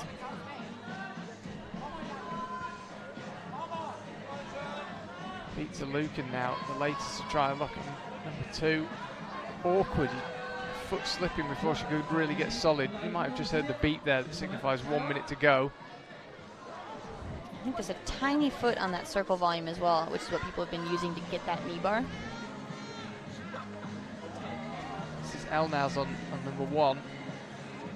So she's somehow got to get her left foot initially where her right hand is, and then find some way of using her right foot. You can't just leave it. You've either got to get it underneath you or potentially a toe hook, but as you said, possibly harder to get a toe hook. We'll see. First things first. Can she find a different method altogether? I think she was thinking about going straight up, but it's a pretty hopeless hold, that half moon. So's the top of men's 3, but Yannick Flowe's done it. And if you saw that, he was actually using a heel toe cam in between those 2 holds that you dyno to, and then that really kept him into the wall for that last move. It's a cool method. So Sean McCall already gone off men's 1. I think that was because he's not decided on another attempt rather than because he topped it. I think you're right. Futaba Ito now. There she is, just standing up on the left-hand side of your screen. She's underway still. No Mihun and Naka. Still recovering from a shoulder injury. We are hoping, or certainly hoping to see her next week in Wujiang. Yeah, I think she's planning on coming still. She's planning on coming. Ditto Adamondra, who picked up a bug in Moscow and hasn't been very well since, so he's missing Chongqing. So Miho and Adam hopefully back next week in Wujiang in a week's time. Gregor Vazonik now, men's 1. I think Alex Johnson is on number 2 now, which I think could suit her style pretty well. She's a really powerful climber. Gregor really feeling the heat yesterday. We saw him on that clip on the highlights. Yeah, he looked like he was struggling a little bit. But he obviously still had a pretty good round. Yeah, he had a really good round, but he worked hard for it. Every boulder was a battle. Really, definitely earned his semi-final place yesterday. Gregor left nothing on the mats. Julia Shanodi now. Teisei Ishimatsu, 3 minutes 40 seconds off finishing their semi-finals. Seems like this women's 4 is maybe the most toppable boulder so far. Yeah, it's had 3 tops so far. Alana Yip, Fanny Gibert, Anashima Shirashi all got it done. Taisei's looking pretty close on men's 4. The 2 French climbers, who are the 2 who've topped it, have gone from quite low down. They haven't worried about getting too high before committing to that last move. And Julia Chardonnay is doing quite well on this one. I think we potentially could see another top. Yeah, it on seems like 4. seems like once you can get yourself in a solid position on those 2 discs, and it's close from Taisei, by the way. Once you can get in a solid position on those 2 discs, you're in with a shot. I think this move is more tenuous than it looks as well. As you can maybe see there, the couple of people who I've seen done it have sunk into that left hand really far, and then you can really get your weight on that left foot, which is what you want to do. Nice knee bar from David. Really nice work from Dave Barron. So calm. Obviously pretty secure. Almost surprised to see him moving so quickly, actually. Alex Johnson, she's just out of shot. She's just behind that pillar on the right. She's still out on the mat, so she hasn't done number 2. And I have to say that pillar was a lifesaver yesterday because it was blocking the sun on our 3rd boulder. It was just perfectly in line with where our 3rd boulder was, and so everybody who was climbing in the beginning had a tiny break from the sun in the shade from that pillar. It's pretty funny watching everyone clustering into tiny pockets of shade. Anyone who owned an umbrella yesterday suddenly found themselves being very popular. Having a lot of friends. Man, I'd really like to see this dyno on women's 3 go down. I want to know, what they wanted. I wonder if potentially you could get your right foot up to that start hold, and then you have a little bit more lean to the left, and you could maybe go 1-2. Ryoichi Murai's actually stopped on that big pink volume. That's maybe a little trickier than it would, and you would guess it would be to do it that way. Mao Nakamura now on women's 3. We actually haven't seen that much of her. She's not got it done just yet. Futaba Ito has got it done though, women's 1. Super strong work for her on number 1, yeah. Yeah, final last time out in Moscow a fortnight ago. Julia Shanodi back up to the zone. You can see the hold she's going for. It's a pretty dire crimp. That thing is not very good, and it's even blocked as well. But yeah, I think you have to really sink down like this, and you can get your weight over that foot a little bit better. It's a tough way of doing the boulder, but she seems to have made it work. Needs to get herself stood up. Awkward one for Julia Shanodi. Pleased to say it didn't look like she caught herself on the way down. I haven't been able to watch Alex at all on this boulder, so I don't know how she did.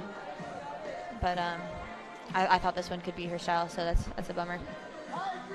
Yeah, no top for her, and sadly no top for Dave Barons either. Jan Hoyer will be the next climber out, and Jane Kim. 2 legends climbing next to each other throughout this semi-final.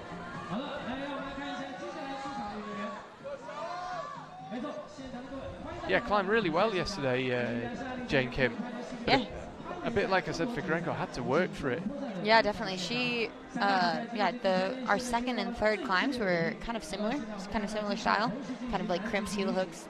I think it suited maybe the people, like the lead climbers, a little bit better this round. But then they were also just, I mean, they were really hard, so it was a hard round for everyone.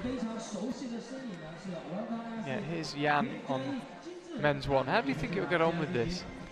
You know, he's such a seasoned competitor that he's so used to press moves. You know, I think he could have a good time with this, but he is taller, and so that box is pretty small. But we saw a couple like taller competitors like Anya like had no problem with it. So I think if any of the taller competitors can do it, it would definitely be Jan. Jane Kim on the right there, known for her lovely smooth, fluid climbing style. These kinds of jumps don't come especially naturally to her, but she's getting better and better at them. Let's have a look how she can get on in women's one.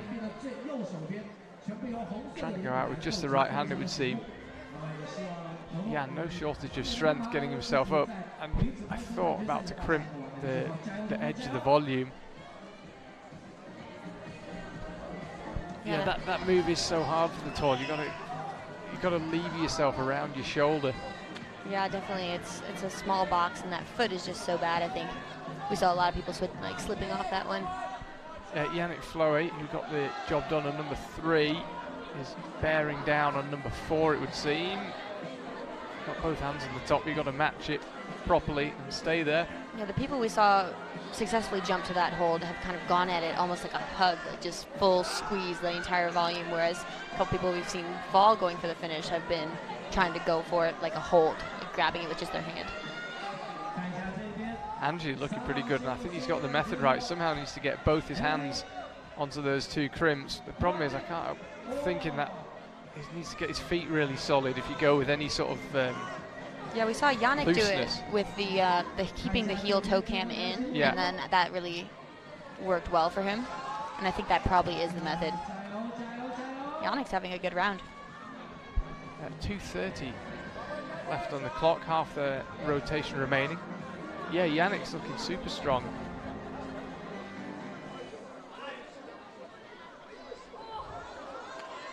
Tong Tsang engaged on number 4, hasn't yet found a way. She's safely up to the zone. She's looking good on this part.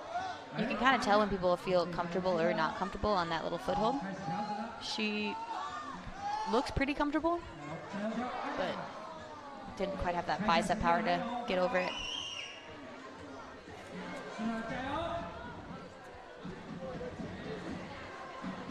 So Jan again trying to use the top of the volume. I can promise you there really isn't much there, but just fingernail crimping the back almost. He's trying to find a way. Oh, Vita Lukin did that dyno. Yeah, Vita's obviously found a way.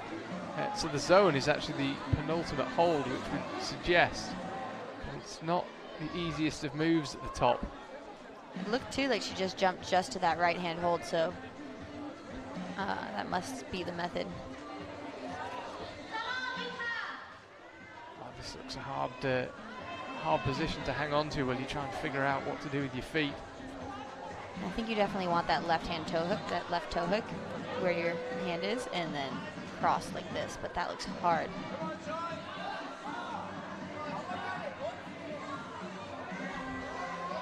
We were a bit close to the action for a second. You can almost see her thoughts through her movement, just trying to figure out what can I do with my feet, and eventually just runs out of energy.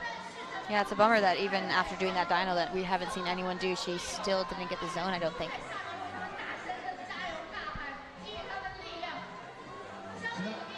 Sean McComb now, the latest to try his luck on men's 2. Still hasn't seen a top yet. Sean only got the zone on number 1. Yeah. Still only seen a couple tops on that climb. One of the better attempts we've seen on men's 2. Pretty heavy landing for Sean. Yeah, his foot stayed on the wall for such a long time. This is how Vita Lukin did the jump. Pretty much just one hand. Another one of those moves that when someone does it, you kind of wonder why nobody else could do it. She made it look pretty straightforward. She did. It looks pretty hard though at the same time. Like that volume is just, you know, kind of a flat corner. And she like swung out one hand on it pretty much. What's the key there? Is it accuracy? If you really find a sweet spot. Sometimes it's getting the sweet spot and then controlling your swing because you don't want to swing too much. But sometimes the biggest thing is just you have to kind of have the right skin sometimes for like the right friction on the hold. There's also, you know, you can squeeze harder and all these things, but there's a lot of factors. Hard to say. Rei Sugimoto, next climber to try his luck on men's one. Chloe Collier, great moment for her yesterday, and it was right at the end of our highlights package from the qualifiers where she found a method with about 5 seconds to go on the last boulder, and a massive grin when she realised she'd done it. She'd used a couple of incorrect methods, been going up with the wrong hand, and found it just in time. What can Gregor do on number 2? What can Futaba Ito do on women's 2? Futaba's trying a foot first method on this one, which we haven't seen yet that I've been able to see from our videos, but that's kind of cool. Really uncomfortable looking drop knee. Yeah, I was about to say the problem will come when you try and release it, I would guess. Yeah, definitely got her the zone. Dave Barron's trying to half stop, I would say, on the pink volume. You can see everybody's foot covers gliding across the pads right now. The same ones you get on construction sites. Yeah, I think it's the first time I've ever seen them in use on a bouldering semi-final. Look like hairnets.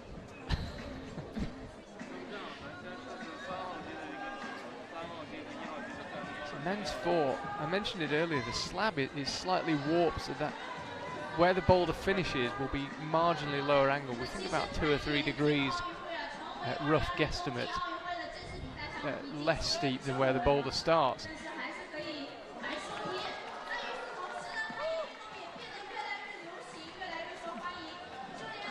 Nakamura finding the toe hook no problem. Things get a little bit burly here for a couple of moves where you get yourself set on these domes. I can't tell if there's a crimp in that sloper or not, but those are slightly better than they look, those dish volumes. 2:05 left. Charlie Bosco and Kyra Condi here in a damp Chongqing, but where conditions seem to be pretty reasonable, certainly better than they were for the qualifiers in this mega city. Yeah, the competitors definitely don't look like they're melting like they did during the qualifiers, so I think it's probably a little bit better up on the mats today. I think all 32 million of us in Chongqing yesterday were melting. It was absolutely brutally hot. Alex Johnson on number 3, still not seen a top women's 3. Men's 2 hasn't seen a top either. Yeah, we've only seen one person stick that dyno even, so. Alex also very dynamic climber. She has a good chance of doing this move, I would say.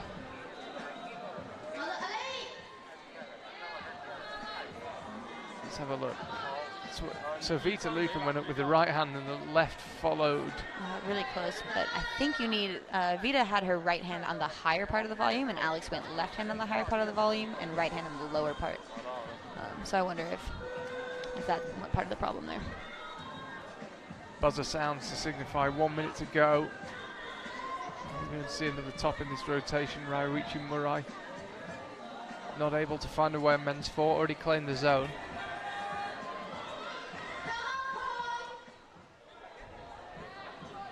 Nakamura now on number 4. She's been up here before. Already got the zone. And she's looking pretty solid up to this point, but these moves here get really tricky. You've got to hug as close into the wall as you can. You can see her there just crimping the edge of those volumes. Yeah. And I think that's going to be time for her. Ryuichi Murai probably got time to do men's 4. Chloe Collier. Top of number 1 and kind of the last seconds there. Yeah, not quite a buzzer beater, but on pretty much the same panel as where she had her buzzer beater yesterday. Yeah, pretty much. Obviously really likes that few square meters of wall. And we're getting into our last 6 competitors now. So this is how she did the jump. Okay, so carried on straight through with the Rongjiang method.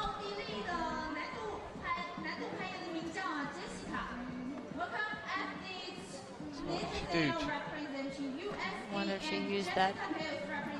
She's a bit shorter, so maybe the toe hook slightly more She used effective. the toe hook method. Sounds like we have Nathaniel on the first boulder now, too. Yeah, we do. The 15th climber to appear, and he'll be next to Jessie Piltz throughout today. Yeah, it looks like she used the same method that we saw before for that boulder with the toe hook.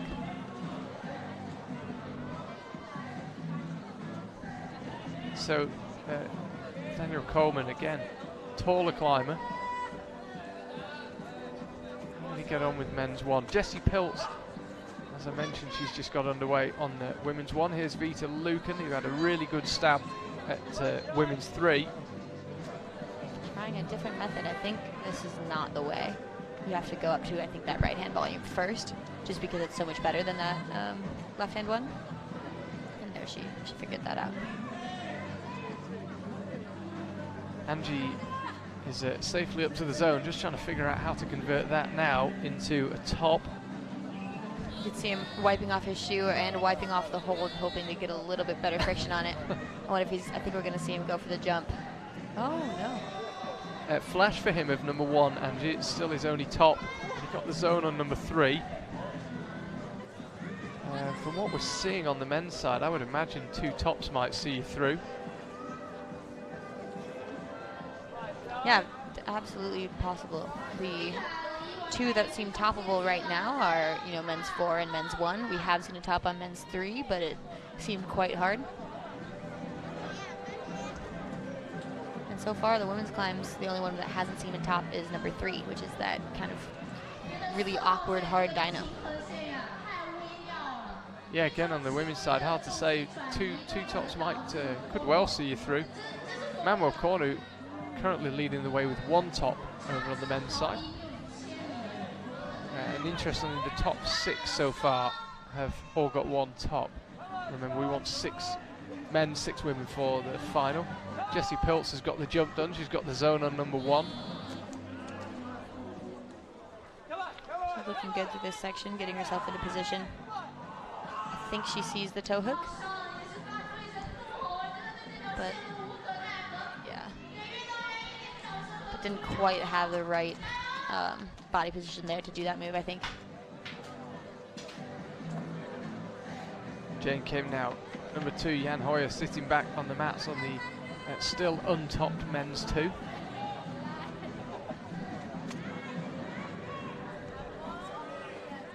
So she'll somehow have to get her right hand up to where her left hand is, perhaps slightly higher on that same volume, and then she'll stab out left onto the zone.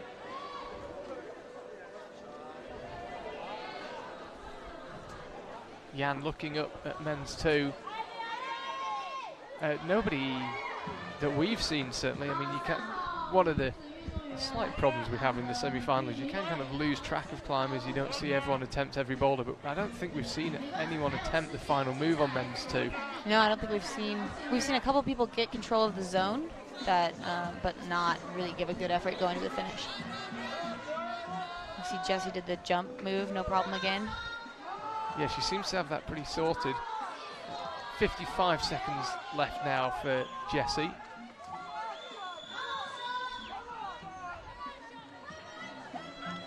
You see her going in for the toe hook again, looking, I thought, a little bit more solid, but it seems like the girls who've managed to do that have their toe hook further to the right, which is both deeper on the hold and because it's not as blocked by the other volume.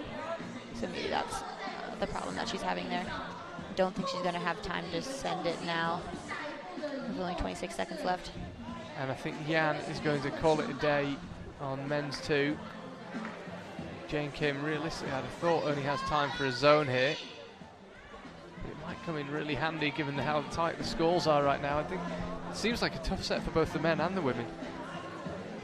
Luchka Rakovic will be the next climber out as her compatriot Vita Lucan gets close on number 4.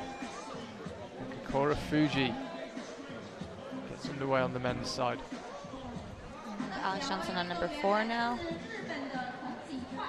Taba on number 3. Let's see if she can figure out the beta on that one. She's been having a good round so far.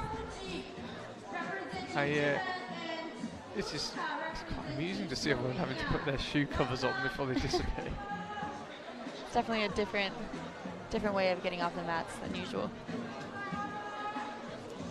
Yeah, I'm pleased to say the rain has let up here in Chongqing. About 8 o'clock we had an incredibly heavy rain, but it has certainly eased off. We've got a grey, foggy sky, but it's not raining. Small mercies.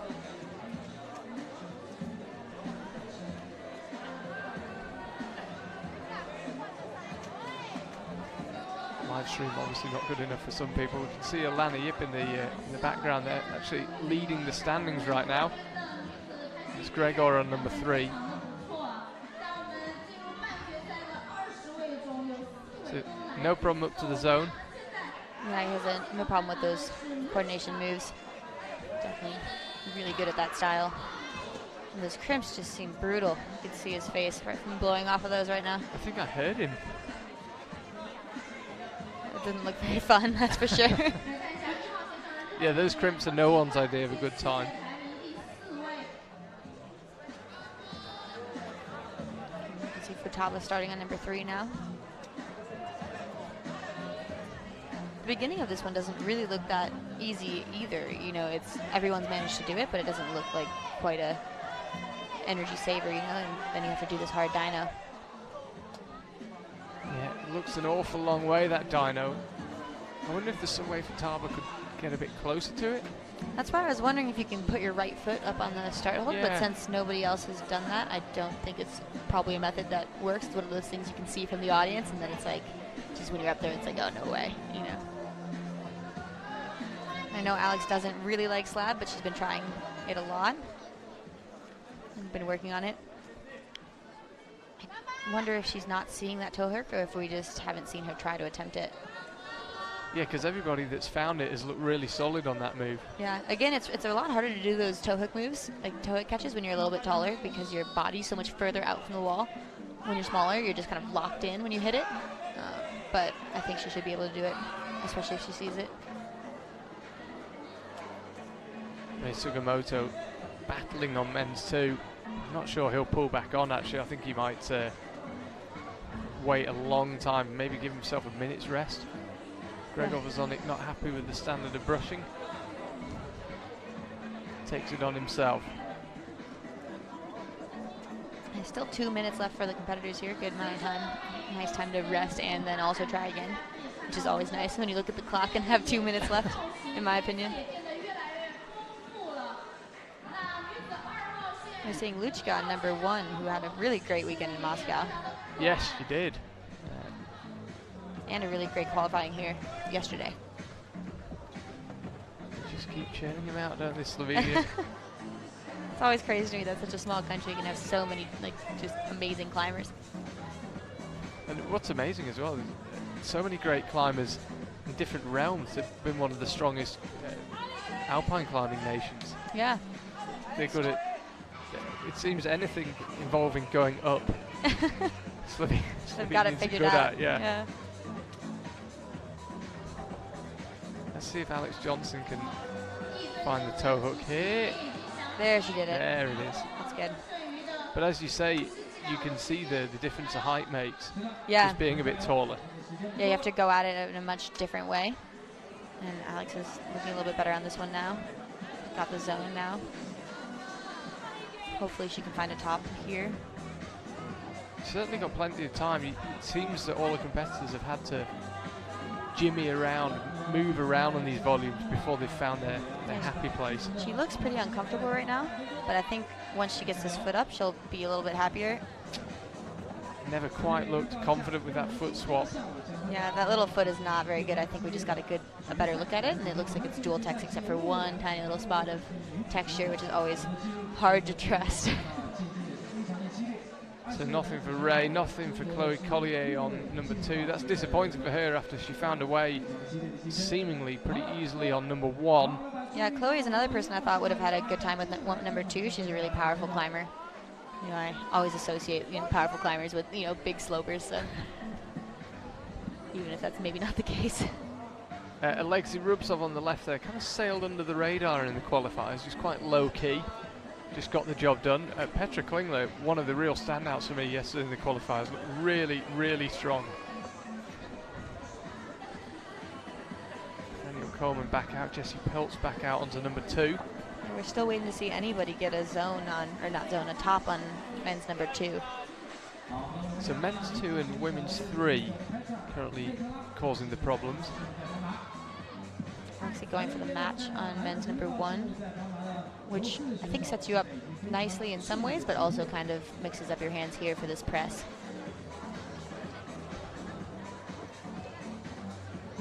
Getting involved, Alexei. Taking the skin off his chin as he creeps around that arete.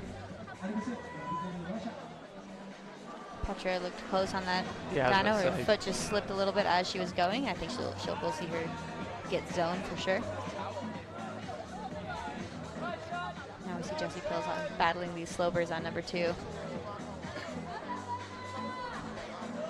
So there is a little hold by her knee that she's about to use right now, which I think she needs for this move.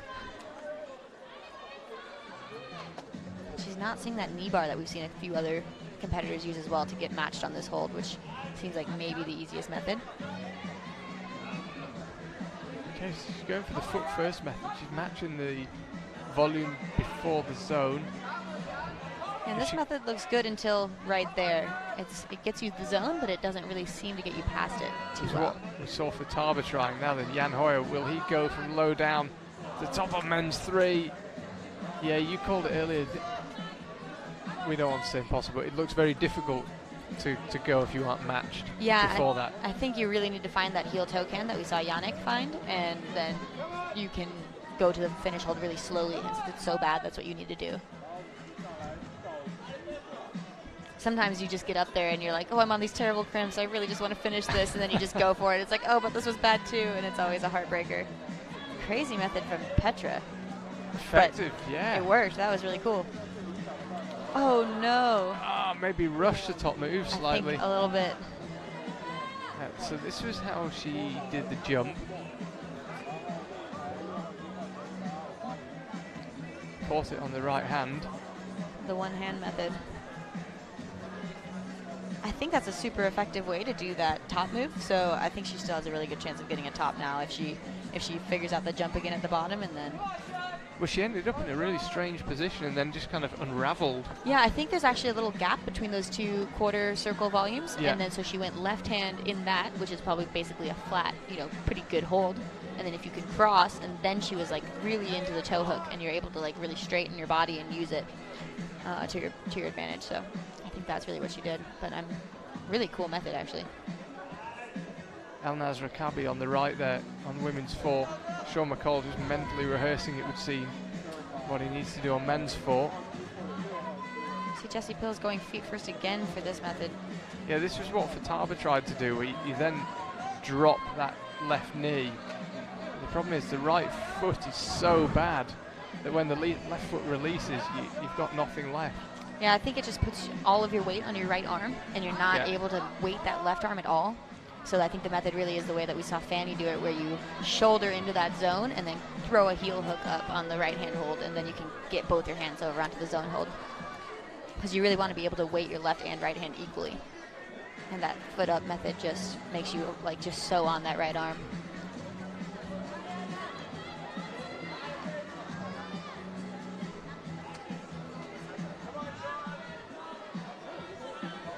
Sean McCall looking to get the zone here. Went a little too hard, it looked like. Pulled himself right off. Yeah, it's not been his season so far. Delighted, I know, to make it into the semi-finals here after missing out in Meiringen and Moscow. Yeah, the men's field has been so hard this year. So many like really strong competitors have just been barely missing the semi-final, or even like just not at all where you would expect to see them. A right smile from Sean. Yeah, what more can I do? Yeah, knows it was a hard round. Yeah, it is. It's a very tough round, both the men's and the women's side. Yeah, the men's especially, it's looking like maybe just 2 tops could get you into the finals. Sean, I wonder if he was querying the number of attempts he'd been given on the zone there. Yeah, Asked possibly. to judge something and then showed one finger as if to say, I think it was 1 less. I very much doubt he was telling him it was 1 more. Keep an eye on that. Akio Noguchi now out the winner from here in Chongqing. She absolutely dominated our tour of Asia last year, right through both of the Chinese World Cups and then in Hachioji. Yeah, that's right. It was a really cool final to watch, especially in front of her hometown or home crowd-ish, home country, I should say.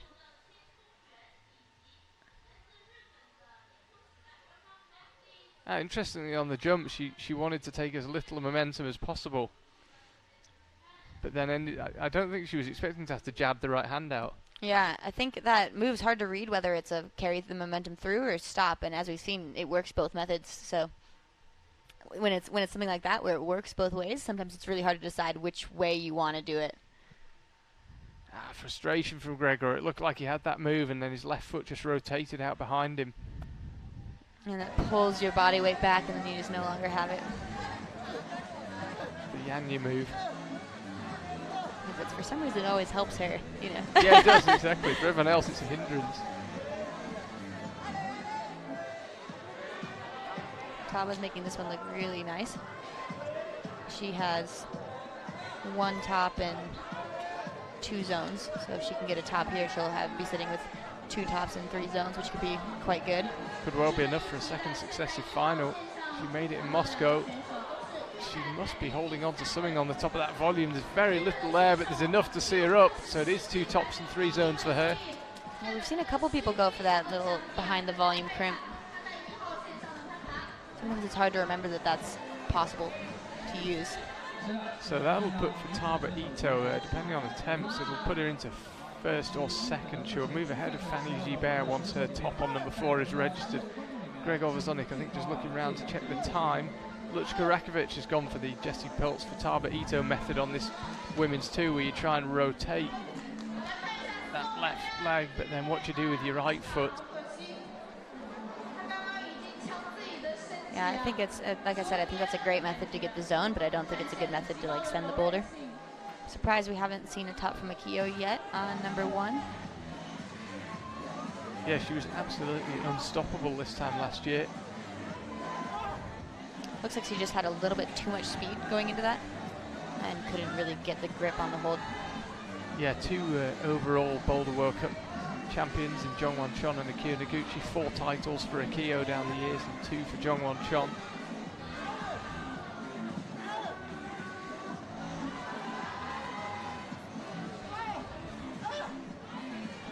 This is Kokoro on number 2.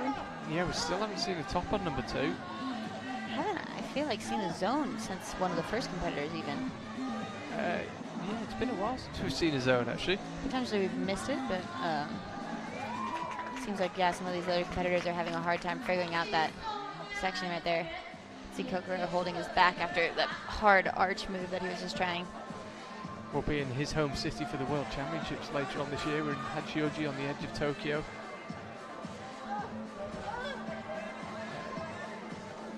Interesting little fact for you actually. Just in the very unlikely event you didn't watch our Facebook video where we went around Chongqing. Although Tokyo is bigger if you include Hachioji in the outskirts, Chongqing is now the largest single metropolitan area in the world. Wow. That is crazy. Certainly feels it when you're driving around. It is a huge city. I remember looking up the stats of it last year to... Could be on, excuse me, sorry to interrupt, we could be on for a top. Gregor needs to do something with his foot. At some point you've just got to commit to moving out right. And that was a top for him. Definitely. So you were saying? Oh, last year I was so amazed at the size of the city and ended up looking at the stats and saw that it was one of the biggest cities. Yeah, apparently for a single metropolitan area it's the biggest in the world, but who's counting? It's massive. So we didn't see a zone from Fanny or Akio on number 1, which is really surprising. Yeah, Akio using a lot of attempts, just trying to get that zone. I think she knew that last attempt was a zone-only attempt. Yeah, definitely. And Legsy now, I'm looking forward to seeing him on limbs too. Yeah, this Likes a does fight. seem like something that he could put down. Katja Kadek had a super good day yesterday. She was really on point. I'd love to see her in a final again. Yes, same for Jakob Schubert as well. Not been his season bouldering-wise at all. You know, it's so funny. All the guys always talk about how strong Jakob is. They climb with him in, you know, the Innsbruck training room or anywhere else, and they're always just like, Jakob is so crazy. You know, all of them. It's so funny. I think as well what some people maybe underestimate about Jakob as well is what a competitor he is. He's a great climber, but he's also he's a great competitor. Yeah, and I think what they all are saying is that he's even better outside of competition. You know, like in just the training room, like he's unstoppable. Yeah, is what all the boys say. But he's this guy wants to win. He knows how to win. Fantastic season for him last year. Knows exactly what he wants from the brush it. And Legsy, I would assume, has already had a good go on number 2. And didn't get it done. Petra deep in that knee bar on number 2, but I think looking good. A little low on that zone hold, which makes it hard to keep moving. Yeah, she got number 1 done, Petra, on her 7th attempt. Mccomb does well to hang on to that. Yeah, that was a tough swing to hold, but he held it. Looks like that was probably his first time doing that move. Got control of the zone, but Jessie Pilz is over there on the right, just shaking out. Women's 3 remains untopped, so we've actually got 2 untopped boulders. I have to say, conditions, from what I can garner chatting to route setters, are as good today as they've been at any stage this week, which I think could maybe have made the round a bit harder if these boulders were set in the temperatures we had yesterday. And it cools down a bit today. Yeah, it does make a big difference. I always wonder how much the setters think about temperature differences and things like that, which I think it has to be a huge part of it. I just wonder if when it was super hot, they just made them super hard. I don't know. I don't know where I'm going with that. But it's just there's been a big fluctuation in conditions. Yeah, absolutely. It makes it really difficult for the setters. I have a lot of respect for them trying to figure out how to navigate that for sure. Especially with, like, you know, friction dependent holds, you want to make the round as fair as possible, so it's a really hard job. Also tenuous with the heat, and it's a lot of hard work. Yeah, they looked beaten yesterday. Absolutely beaten. Made a few adjustments last night, but not too many, I don't think. It's very hard to read the conditions until you actually get here in the morning. Jan had time for 3 slaps on the top hole, but couldn't quite stick it. Yeah, again, I think he went for like kind of the grab instead of the like just compression squeeze the hold. I think you just have to go straight in for like almost like the chest hug with that hold. You got to show that thing some love, haven't you? Oh, and Jessie managed to do this dyno on number 3. Only the second person we've seen do that. Yeah, Vita Lucan did it earlier on. And this toe hook move just looks so close. Nice. Managed to do really well. A lot of strength coming through the hamstrings. I think we're about to see top of women's 3. We are, once Jessie's controlled the swing. Great climbing from her. It's the first top we've seen on that boulder. Hope they show us how she did that jump again, if she used the same method as Vita, or if she figured out something else. And then what can Jan do this time? Oh, no. Oh, even more heartbreaking. He grabbed it as you think he should, but just slipped down it. Slipped all the way off it, yeah. Maybe it was a bit high. I think he wasn't quite as deep as he could be on it. That's what it looked like to me. You really got to get involved with that thing. So you can see Yang Kim getting her weight all the way onto that left foot, which you definitely need to do. But now she's kind of moving back to the right again a bit. I think you really need to sink over to the left. Yeah, absolutely flew up that boulder. I think that was about 12 seconds from leaving the ground. He's obviously very confident on lower section time-wise, though. This will be the only attempt he's got left. He's actually got a bit more time than he might realise. 10 seconds. Oh, no. Oh, man, that's so a heartbreaker. frustrating for Jan. That had to hurt the skin just all over.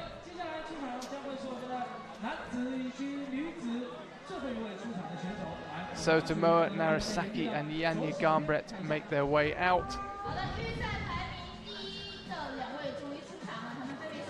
Both Boulder World Champions. Yanya reigning, Tomoa 2016.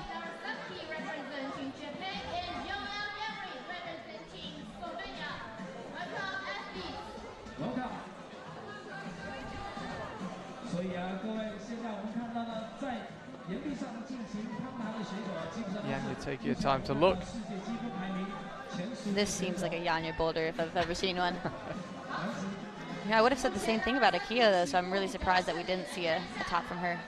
Oh, we're finally getting a good look at what that hold is, and I'm pretty impressed that people have been managing to stop all of their momentum on just that hold, especially with that foot facing the wrong direction. You know, like as you just saw Yanya, her foot just kind of slid down that like kind of right-facing triangle. And, you know, that move would be pretty easy if that just was tilted to the left, you know. And so it's kind of funny how, you know, they'll do things like that just to, you know, make it a little bit harder. Yesterday, one of our finish holds was tilted to the wrong way, and so you could just jump to it if it was tilted to the left, but since it was tilted to the right, you had to go slow with a heel hook. I think we could be about to see another top air on number 2, and she needs it really, Akio, after not getting the job done on number 1. Makes amends on number 2.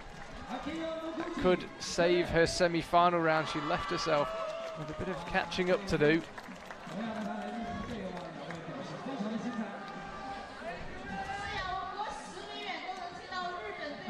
Tomoa trying to get involved in the corner.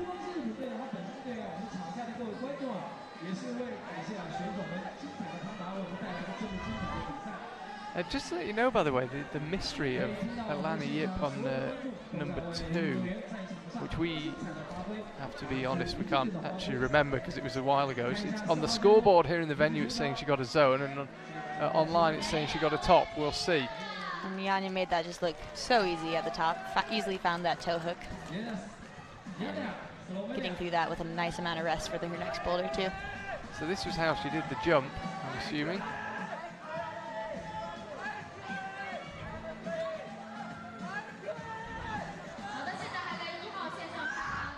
It was almost a mix of the two styles. She almost stopped all of her momentum on that first, and then she just kept it going.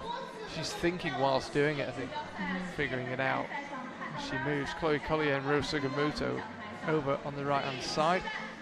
Women's 2 now empty, been vacated by Akio Noguchi. That leaves the top by Jessie Peltz. Number 3 means that men's 2 is the only one we haven't seen a top on yet. Maybe we just have Chan and I guess Tomoa and Jakob left on this one. Yeah. Definitely good contenders for a top, but the way everyone's been making this one look, it just might be that hard.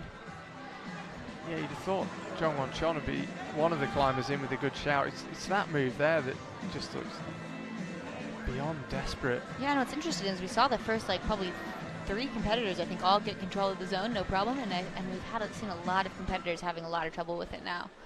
I don't think conditions have got worse. I mean, degradation of the holds perhaps. Yeah, could be. It also just could be, you know, one of those things. You know, yeah. Where just the first couple people out happen to be good at that style. You never know. Chloe creeping up. It's quite a long reach for her up to that dish, but she's done well. And Chloe did do that first climb, so this would be a great second top for her. Yeah, be 2 tops and 3 zones if she can find a way. Rei Sugimoto. Oh, heartbreaker for him. That's going to be known as the Hoyer hold, I think, for the rest of the semi-final. Poor Jan Hoyer, 3 really good attempts on it. I think he had 3 attempts in less than a minute, which is pretty impressive as well. Oh, and Chloe just slowly coming off the wall on that one. She definitely knows that she needs that one. She wants to make the final. Chon now, just under 40 seconds remaining. So he's got the knee bar. Surprised he hasn't taken his chalk bag, actually. You know, I don't know any of the guys who climb with their chalk bag, and you know, I always do, just in case, you know, you get to that one spot and you can't chalk up and you need it, even though I almost never use it.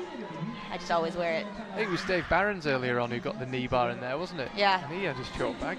Oh, that's right. Yeah, but most of them just don't use it. Surprised. A large number don't wear one. Frustration for Rei Sugimoto, the 2-time World Cup winner. Has he really only won just twice? He won in Vail last year, and then it was like before that in Munich, 2013 or yeah, something. Munich in 2013 had a long break between his wins. Crazy. So we're done now with the first boulders. Katja Kadic is just appeared. I was just looking for her over on the right. She's just behind the pillar on the green holds of women's 3. Jakob on number 2. You were talking about how fiercely strong he is. It's time to put it to the test. There's Alexei Rubtsov, also not lacking in the engine department. Absolutely, and he's a machine on crimps. So once he figures out this first move, I'm hoping we maybe see another top on this climb. Yeah, it can just, sometimes it looks like closing a vice when he gets hold of a crimp. It's just, the thing is in there. And I think my point still holds that you can set a climb that's hard enough with just crimps. It's certainly proven to be the case today. I've heard a lot of people say that, like if we set a hard climb, like everyone will just do it. You have to make it, certain, like somehow weird, and I just don't think that's the case. It's good to throw in the mix of weird and, the new style of kind of the crazy moves, but I'm a fan of the old school style as well. I agree. It seems the setting's been great this weekend. Nice combination of straight up climbing strength and technique, and also a few tricks in there as well. Yeah, there really has been a lot. Looks like Jakob went for a foot first method. He didn't look very pleased with himself. Katja's super strong here. Got both hands on the zone, and we haven't seen anyone fall past this point. Don't want to jinx her, but she's looking really good. Awesome. Yes, nice work from Katja.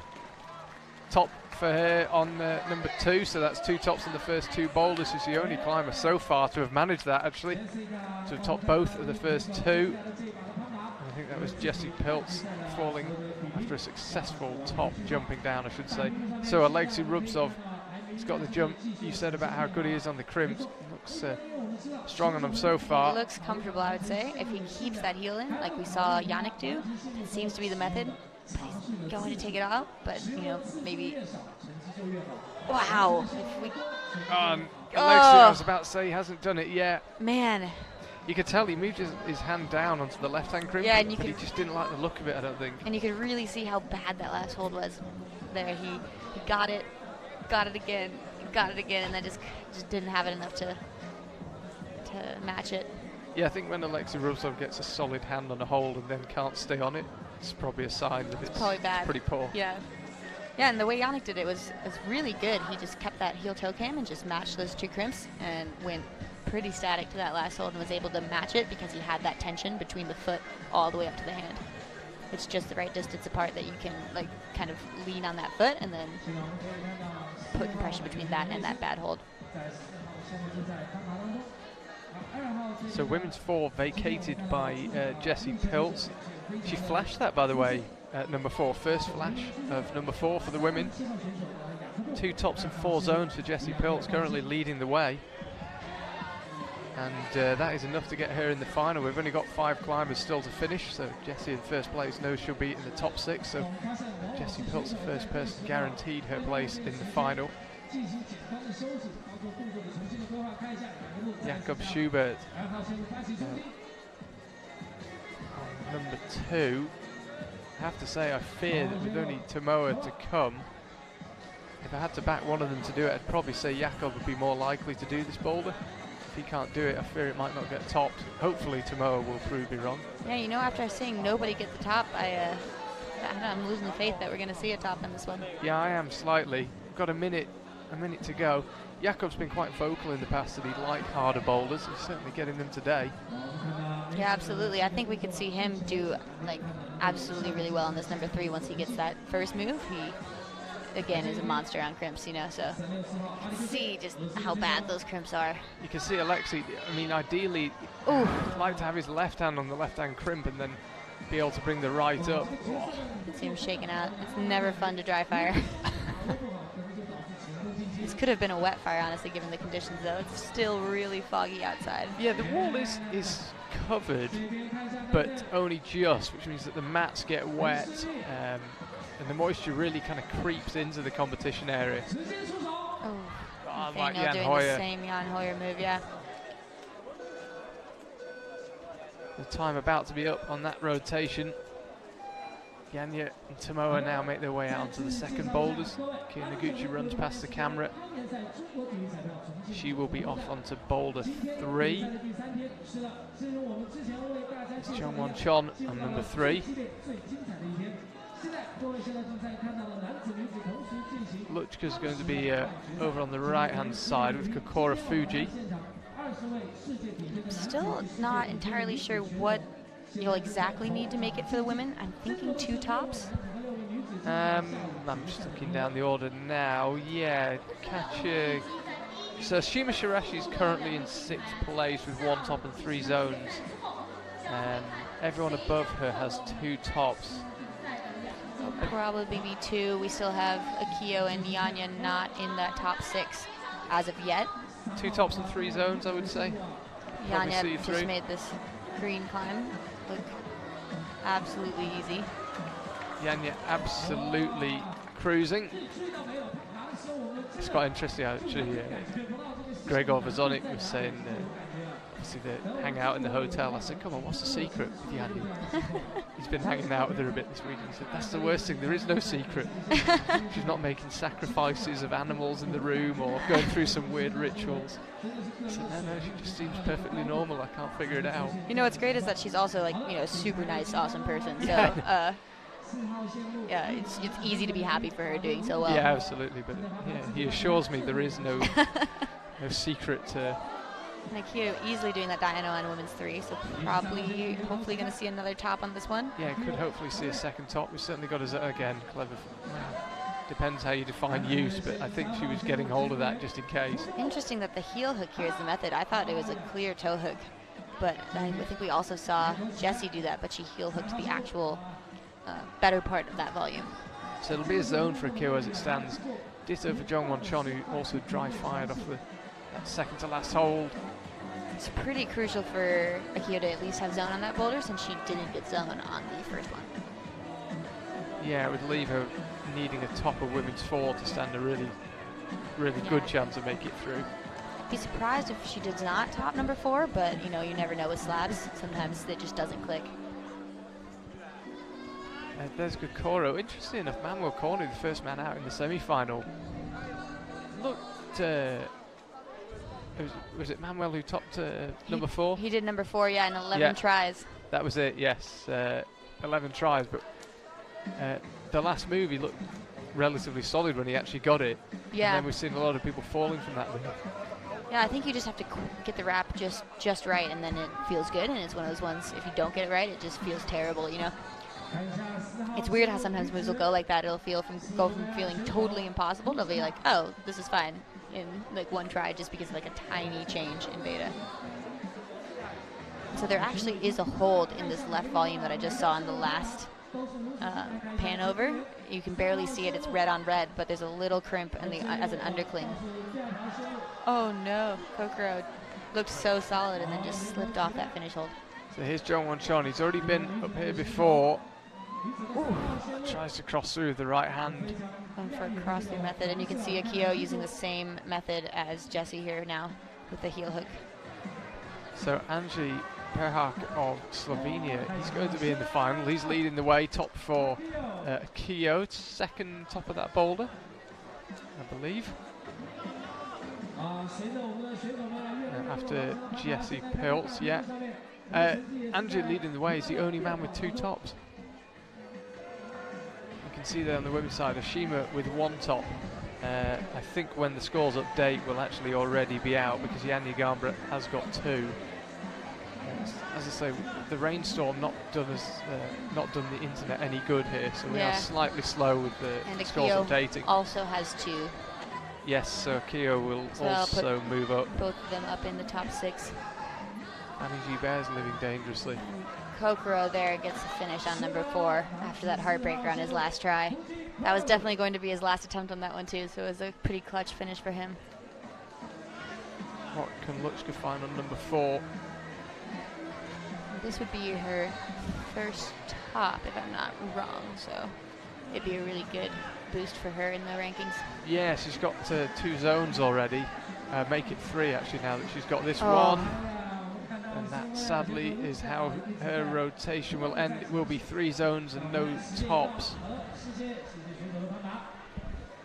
So Katja heads back out. Just jogging past the camera now. Jakob. Still waiting for that second top on men's number 3. I think it's possible to see another one. Jakob has a really good chance. I'd really like to see if there's another method other than that, heel toe cam that we saw. Yeah, we've seen a few different attempts from Alexi. Alexi got close, got one hand control, but Chong got close. Alexi's the only other person to even control the finish hold, but just not with 2 hands. Always a bummer. So hopefully we'll see a top from him on number 4, since he had such a strong performance on that he wasn't awarded for on number 3. It's always a bummer when you get close to doing like the hardest boulder or like the furthest, and then you just don't get any more points for it, But that's the name of the game. Petra now on number 4. We haven't actually seen that much of Petra. One of those climbers who's kind of sailed under the radar in this semi-final. This looks like it's her flash attempt. We're only a minute and 20 seconds in, so if she could give it a flash on this boulder, I think that'd really help her. Looking really strong right now. Could be a top coming up for Petra. Second one. Nice. Nicely done. The minute and a half elapsed, and already she's got a top. That's her second top, Petra. Also got it done on number 1, 7th attempt. That'll leave her with 2 tops and 3 zones. It looks like Alana's score did finally update, and she did not have a top on number 2 as well. It was the zone on the first try. Maybe we haven't got good memories. We shouldn't always believe computers. Yeah, that was a bit of a mystery. I thought I was going crazy for a second. Yeah, me too. I couldn't remember her topping. The scoreboard here was showing her not topping. Anyway, resolved now. Top for Alexi. Still a really good performance from Alana. She's sitting in 7th, probably going to stay in top 10, absolutely. Yeah, she'll stay in the top 10. Likely be in 8th place, I think. Yeah. After Petra's second top there. Yeah. Yeah, finally the mystery is solved. Whoa. We're not going crazy. Katja just got super close to doing that move as the double, which would be really cool. I think she can do that. She's still got another 2 minutes, 20 seconds left. Jakob definitely can use another top, or a top at all. Looking like... Yeah, he didn't even get the zone on number 1. It's looking like you need at least 1 top to get into the top 10 for the men, but then a top and a lot of zones to get into finals, or even just 1 zone right now. 2 zones, I guess. Top and 2 zones. 2 tops will definitely get you into the final, that's for sure. Kokoro Fuji and Angie Perhak, currently the only 2 climbers. With the top there is Angie, just on the left-hand side of the screen. No doubt very happy with his day's work. Alex Kazanov. It wasn't his day today. 3 zones, no tops. Team Israel having a good debrief. So let's have a look if Katja can have a go at this jump. She looked super close on this dyno. She's been another competitor who's consistently been doing the really hard dynos that they've been throwing at us. So there, yeah, she did it as the double. That's how I read that move as well. Looked really hard, that method. Yeah, her and Yanya are actually the only climbers who got both of the first 2 boulders done, Katja. Now then, Jakob bearing down on these tiny crimps. She was trying to make that toe hook work, but I wonder if she's going to switch and use the heel hook method that we saw Akio and Jessie use. Looks like she was trying it there, but... Jakob getting pretty frustrated there. He went quickly, and it didn't work. Katja, could she make it 3 tops from 3 boulders? She's halfway there. She's all the way there. Oh, I'm so glad that we're going to be seeing her in the final. I always love watching her climb. She's one of the nicest people, I would say. Yeah. It's impossible to not be happy for her when she does well. So she's topped all of the first 3 boulders. Can Yanya Garnbrett match it? Well, anyway, regardless, she'll be going to the final. I think she's just letting Jakob finish, not distracting.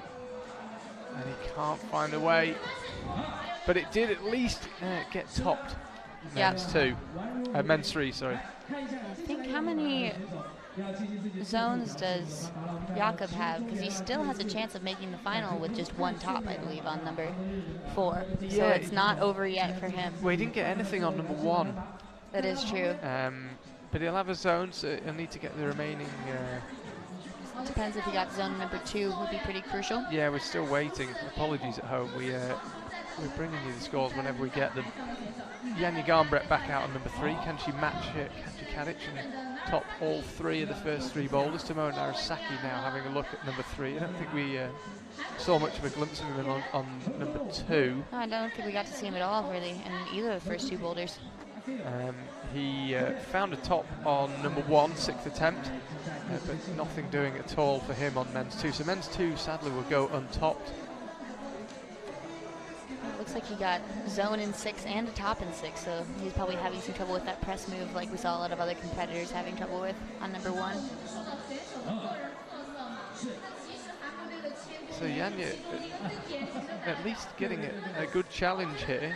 I'm pretty sure she'll cruise into the final, but she's struggled with a couple of moves. It was her 4th attempt where she got the top on number 1. Number 2 is a flash, and on number 3 this is, I believe, her 2nd attempt.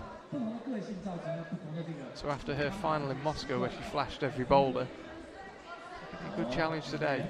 And it looks like if Janja finds a top on either of these next 2 climbs, which seems likely, we won't be seeing Fanny in the final, which will be a bummer to not see her up there.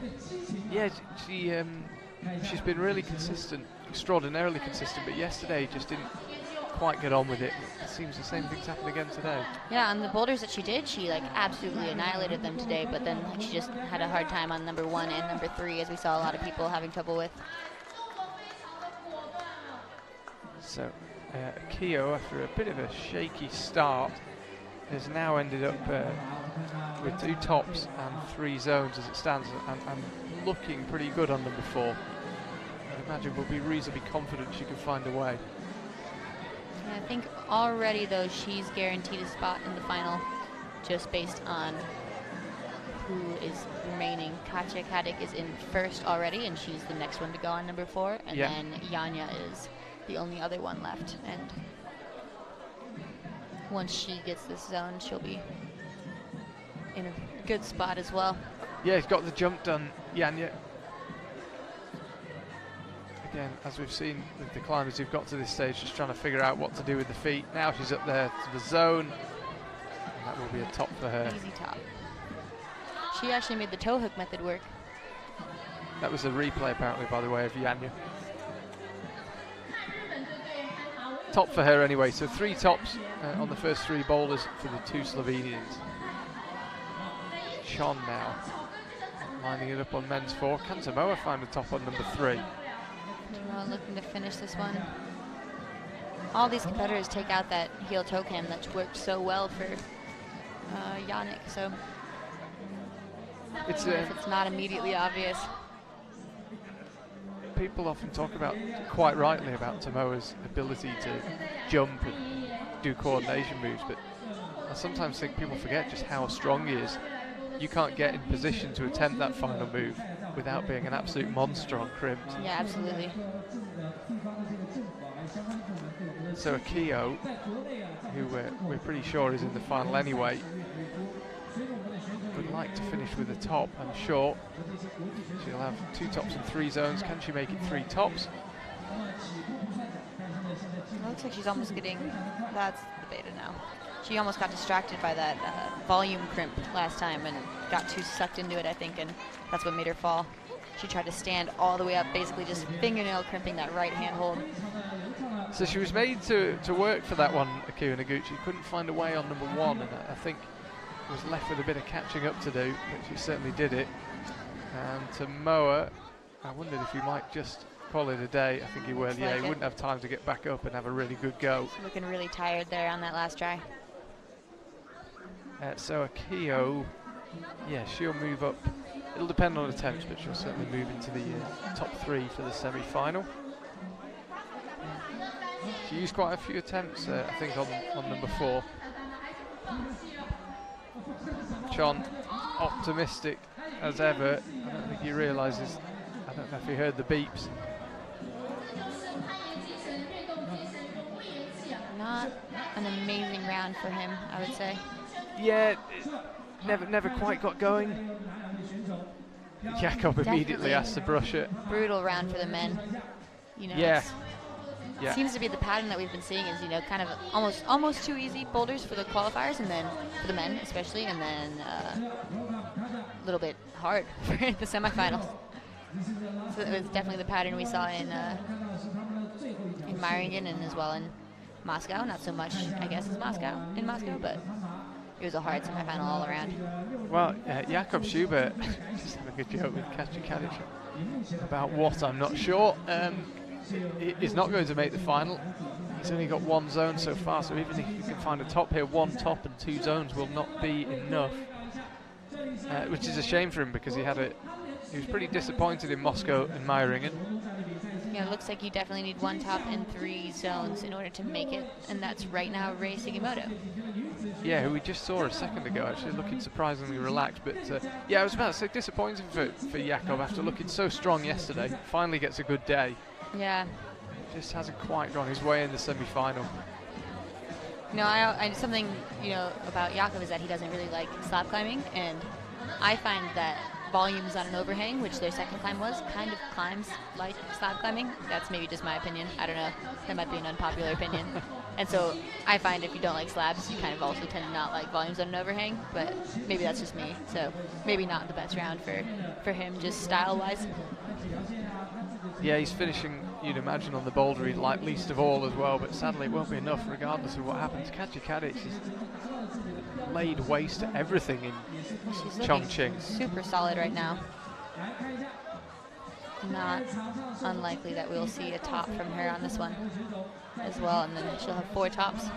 It looks slightly more awkward for taller climbers like Katja, but then Akio Noguchi was through it pretty quickly. It does look like a strange move. This part, I think, as long as you don't get sucked into kind of strange beta, you should be able to top it pretty quickly. And she looks like she's doing it the way that I think it's supposed to be done.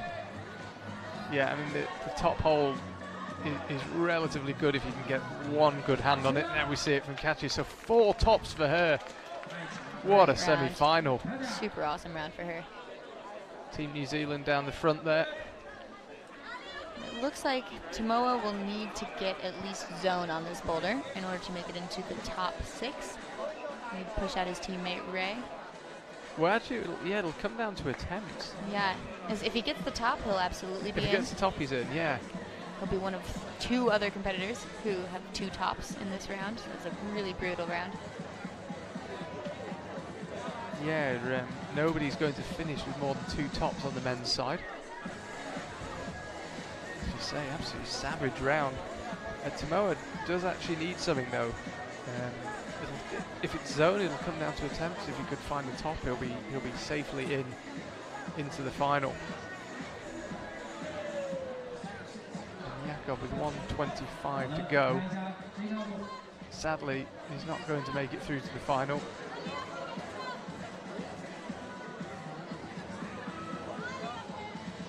We're going to see a lot of him this year. He's planning to do a pretty full season. Yeah, he's got the zone. Yeah, we're going to see a lot of Jakob this year. He'll be doing a pretty much a full season, with, both lead and boulder. See the Austrian coach Roman there cheering Jakob on.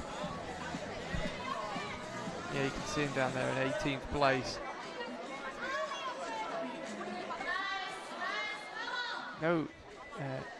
No prizes for guessing where the difficulty of most of these boulders have been. If you look at that scorecard, Ryoichi Murai, the only person without any zone. So most people could get zoned. It was then converting them to tops that proved to be so problematic. Absolutely was a challenge. Katja Kadic, 4 tops. Akio Noguchi finishes with 3, and you needed 2 tops and 3 zones to get into the final. The final already decided for the women. and not Jakob's day. Double checks that he's happy with his scorecard with the judges. And he looks frustrated. Yeah, he looks really frustrated. It's always hard after a round, especially when you, finally want to have a good day after a hard start to the season. A second, looking rather lonely, jogging out on his own across the stage. Someone was way behind Janja there. She was already at the boulder. Yeah, she got some pace. Yep, these are our last climbers on the wall. Both, well, actually, not both already in. No, all to play Janja's for. already in, and Tomoa will depend on if he gets this zone Yeah, and Janja. on what try. If Janja can do this one in less than 4 attempts, she'll top the rankings for the semi-final. How much that will interest her, I'm not sure, but I'm sure after a final like Moscow, where the boulders were a little bit too easy, it's again really important to also win the semifinals if you're looking to win the comp. yeah, So very true.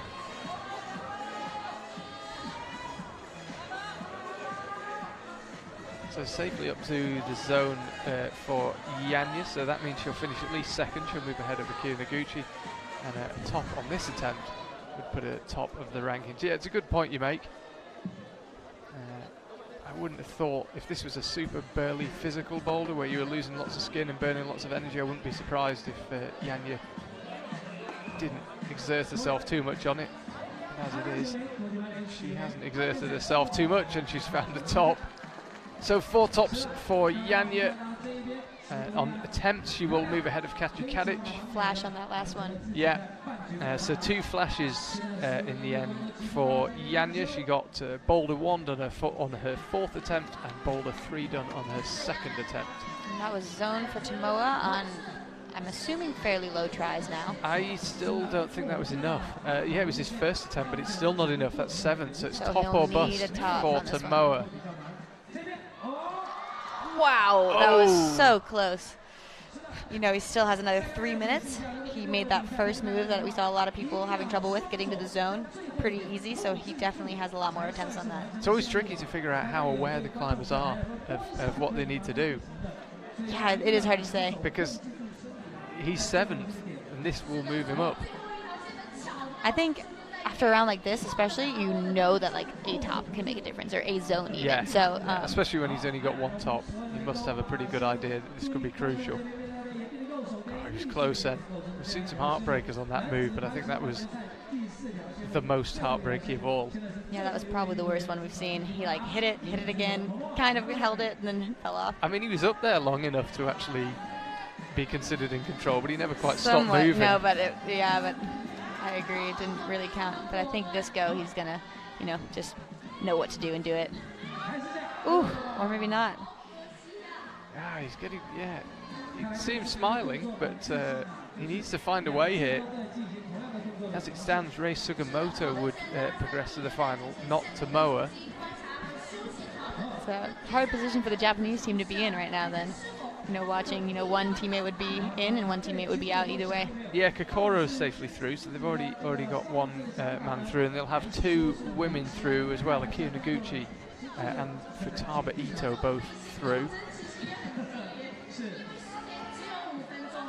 Fanny Gibert, by the way, does miss out on the final. She's in 7th place. Yeah, and Still a strong performance by her. yeah, very strong. And Alana Yip, who we thought hadn't top Boulder 2, we were told had top Boulder 2, and it turned out hadn't. After all, ends up in 8th place. Yeah, Fanny will be also the only person with 2 tops who does not make it onto the next round, which is always a bummer. Yeah, zone's crucial to get into the women's final. Let's have a look at Tomoa. This time There he he finds a goes. way. As you said, tough one for the Japanese team because it means he displaces his compatriot Rei Sugimoto. But Tomoa is safely through. Left quite a lot of equipment on the mat, so he is cleaning up after himself. He's safely through. We'll confirm when the scores come through, but he will have 2 tops and 3 zones, so that'll actually bump him up into 2nd place. Crazy. Yeah, tight for the men. Hard round. I'm just looking down the order. Only 10 out of 20 climbers got any tops. Yeah, it's top 10 was 1 top, so Yeah. and actually between 3rd and 10th was all one top, and then it came down to zones and attempts and the slightly more technical elements of the scoring system. But yeah, top 10 to get a top. This is how it finished in the women though. Janja Garnbret and Kaci Slovenia leading the way 1 and 2. Akia Noguchi taking 3rd. Jessie Peltz, Petra Klingler and Futaba Ito rounding out a powerful final this evening. We just mentioned it, narrowly missed by Fanny Gibert and Alana Yip, and Ashima and Chloe. Also top 10 finishes, but not a place in the final. A bit lower down the order, a bit like with the men. Yutong Tsang in 11th place, the last climber with a top. Nobody in 12th or lower managed to find a top. Tough round for both sets of climbers, but I like that personally. Lucka Rakovic, the highest ranked of the climbers without a top. And you can see down at the bottom there, Alex Johnson, Margot Hayes and Jane Kim rounding out the top 20.